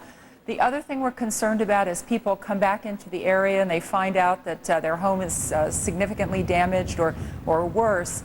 They're going to need some Red Cross sheltering, and we'll be prepared to open as many shelters as necessary, not only for those people who can't go to their homes, but those who can, to give them an area of respite where it gets really tough out there when you're trying to clean up the mess. It's hot, you become dehydrated, you need some meals. So we'll be prepared for that eventuality as well. The other thing that we're asking people to do is, if they can, contact a loved one outside the area. We want people to know that they need to be in touch with people who are concerned about them. So if they can make that contact, it will cut down on inquiries to the Red Cross. That's great advice. And on that note, for relatives who are listening to this and watching the TV right now, in terms of logistics, how soon will people get some help for relatives really worried about their loved ones? Well, that's going to take some time because, Red Cross can only be out once the roads are clear enough to actually drive down the road. So the best thing people can do, if they do have a concern, is to call our helpline, our info line, which is 1-866-GET-INFO. But our hope is that many people will actually make that connection themselves through the use of cell phones, maybe borrow somebody's cell phone if possible, or go to a Red Cross shelter. We have some capabilities in those Red Cross shelters through ham radio and in some cases through loaner cell phones to make those contacts. All right. Well, I can't even imagine the challenge that your agency is facing, but knowing your history, you will rise to the challenge, and we appreciate your speaking to us, and relatives who are worried about their loved ones should follow your advice. And if you would like to donate to the Red Cross, you can call 1-800-435-7669 or just go to their website, redcross.com. Thanks so much, Marty. It's redcross.org. Redcross.org. We've got it. All right. Okay, great. Thanks so much. Thank you very much. It was just wrong on my sheet. Well, I'm joined now by Mike Womack. He's the Deputy Director of the Mississippi Emergency Management Agency. And give me a sense of where you are in the process of helping people. we're fortunate about 3 hours ago we started to get reports from our 3 coastal counties that they were able to start getting out of where they were staying to protect themselves from the storm and answer the 911 or just the rescue calls that had been coming in. So for the last 3 or 4 hours, we've got local responders to the best of their ability, supplemented with National Guard troops that were pre-stationed down in the coastal counties, plus additional soldiers being brought in from other parts of the state that are starting the initial search and rescue missions to try to get out there and help the citizens that were trapped by the storm. You know, I got to tell you, watching our correspondents provide us with reports, it was disheartening to see how many people decided to stick this one out and stay at home. Are you worried that that endangers your own employees because they're going to have to do these search and rescue operations? Well, absolutely we are, but that's part of the job, and we're not in the business right now of questioning why anyone chose to stay. Many of these citizens did try to leave, particularly the ones in the eastern part of the Gulf Coast of Mississippi. As the storm continued to shift to the east and grew in intensity, they tried to leave and then got caught up in the evacuation in Mobile, and then there was a wreck that blocked the tunnel. Yeah. And some of them just had to turn around and head back home. We saw the traffic, sir. We saw the traffic. It was unbelievable. But do you think part of that reluctance to go was because there was so much focus on New Orleans that people perhaps in central Mississippi didn't realize that they were going to be hit so hard? That may have been part of it, but you also have to remember that we've had a couple of near misses, so to speak, in the past 2 years. Dennis just gave us a glancing blow. Ivan gave us more of a blow, but nothing like what Florida or Alabama got. And so I think, everybody says, well, I'm gonna roll the dice and take the chance again. And unfortunately, this can happen to us. Yeah, well, Mike Womack, I always say this, but we wish you the very best. You know, the nation's really feeling for everybody in Mississippi, Alabama, Florida, and Louisiana. We're just watching helplessly. Thanks so much, Mike. Thank you. And coming up, Katrina may have weakened to a Category 1 hurricane, but she is not done yet. What's still in store for her? And how about the rest of the hurricane season? Ready? Pull! No more credit card debt. Want to get rid of your credit card debt? Get a $49 flat fee second mortgage from Ditech.com. Call 1-800-71-FIX. In the future, everyone will protect their eyes from sun damage like they protect their skin. Transitions lenses. They automatically adjust to changing light and block harmful UV rays and glare.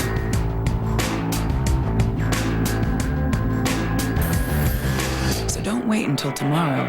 The danger is here today, and so is the protection.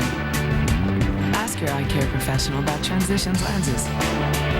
Transitions. Healthy sight in every light. Online, in person, over the phone. At Allstate, you can do business however you want. It's a 24-hour world. You deserve a 24-hour insurance company. That's Allstate's stand. Are you in good hands? My new grandson. He should always feel safe in my hands, arthritis pain or not. But these days, it's hard to know where to turn for relief of arthritis pain. So I talked to my doctor, and he recommended Advil. Even after 20 years, nothing has been proven more effective on tough pain. Not Tylenol, not Aleve. And it's gentle on my stomach. I trust Advil. Advil for arthritis pain. Fast, strong, trusted.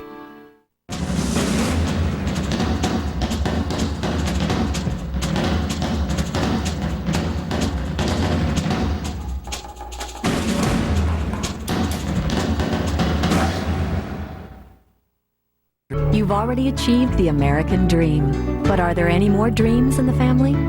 Then call or log on to Ditech.com. The lender fee is just $395. Ditech.com. We give credit to your dreams.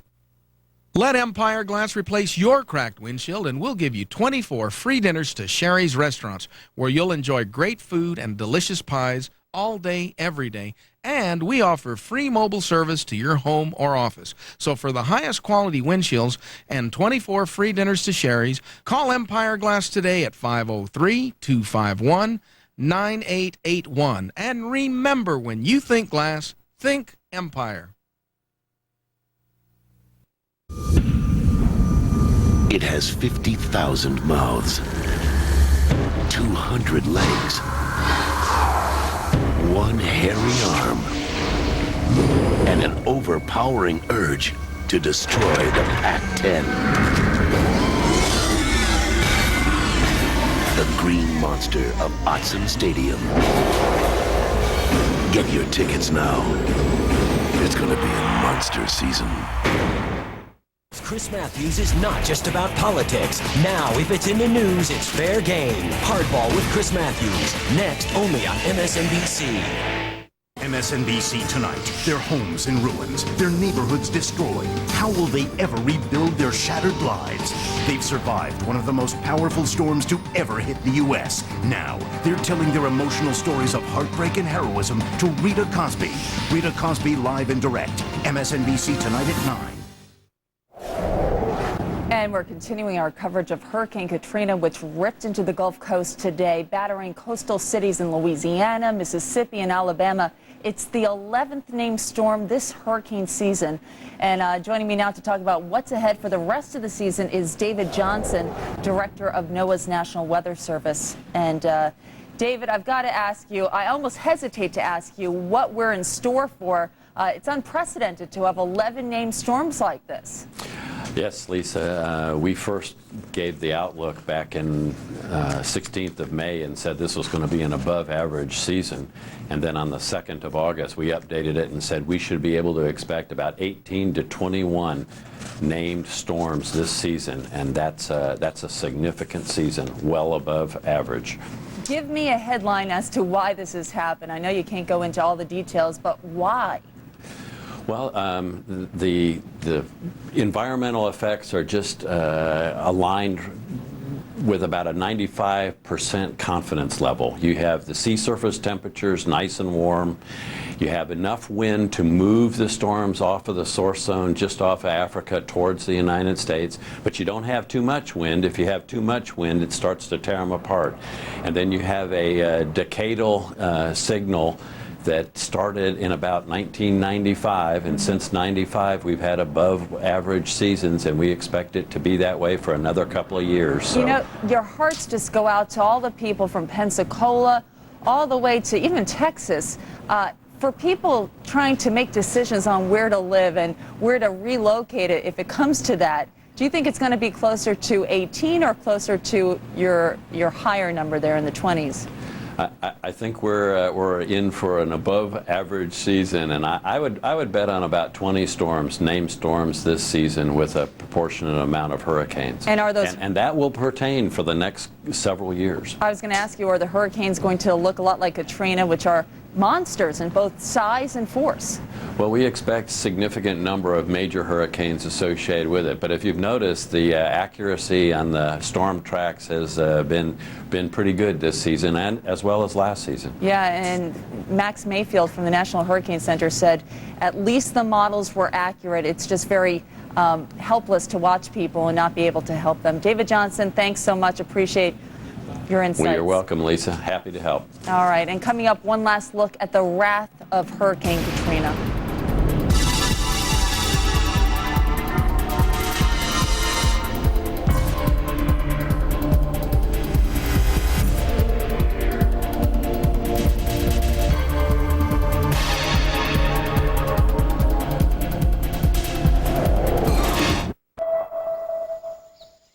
Sprint helps FTDs seamlessly move flowers around the world.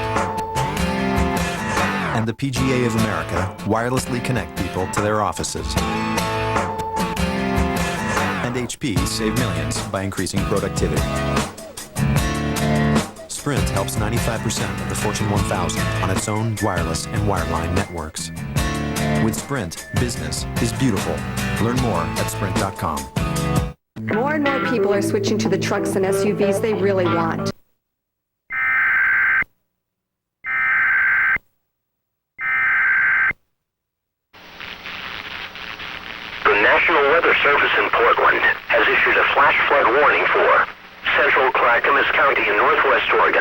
until 4:45 p.m. Locations in the warning include but are not limited to Colton. National Weather Service radar estimates of 1 to 1.5 inches of rain has fallen in the warned area. Similar amounts of rain fell in the western Columbia River Gorge where debris flows, and some landslides have occurred this afternoon. When a flash flood warning is issued, it means that flooding is imminent or occurring. If you are in the warning area, move to higher ground immediately. Residents living along streams and creeks should take immediate precautions to protect life and property. Do not attempt to cross swiftly flowing waters or waters of unknown depth by foot or by automobile. Seek higher ground. Repeating, the National Weather Service in Portland has issued a flash flood warning for central Clackamas County in northwest Oregon until 4:45 p.m.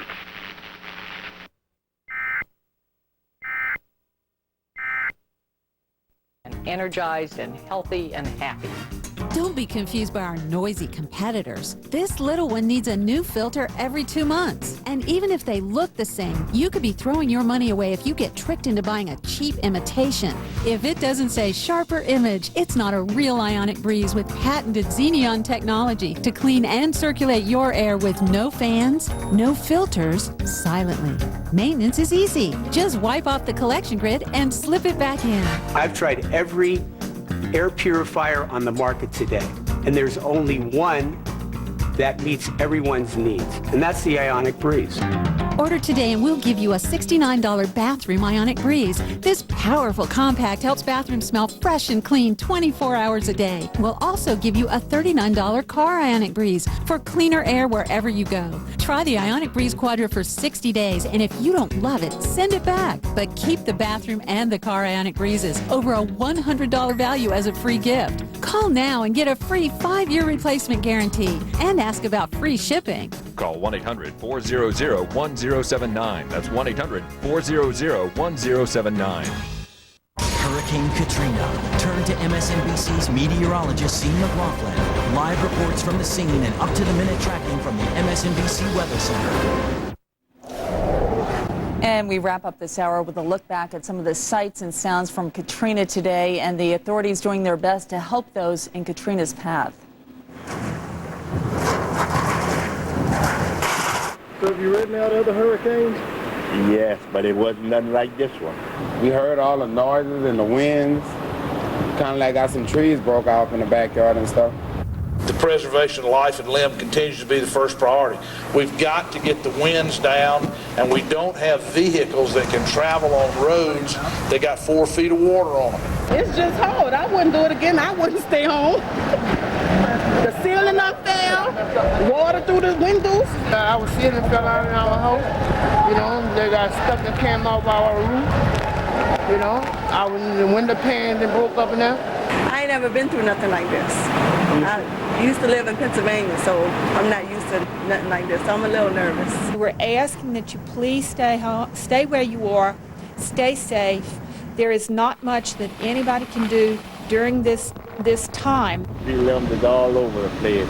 All the streets are loaded with limbs. It came in on Mississippi like a ton of bricks. It's a terrible storm. Take precautions because this is a dangerous storm. In the meantime, American will pray. Pray for the health and safety of all our citizens. As are we. That does it for us tonight. MSNBC's coverage of Hurricane Katrina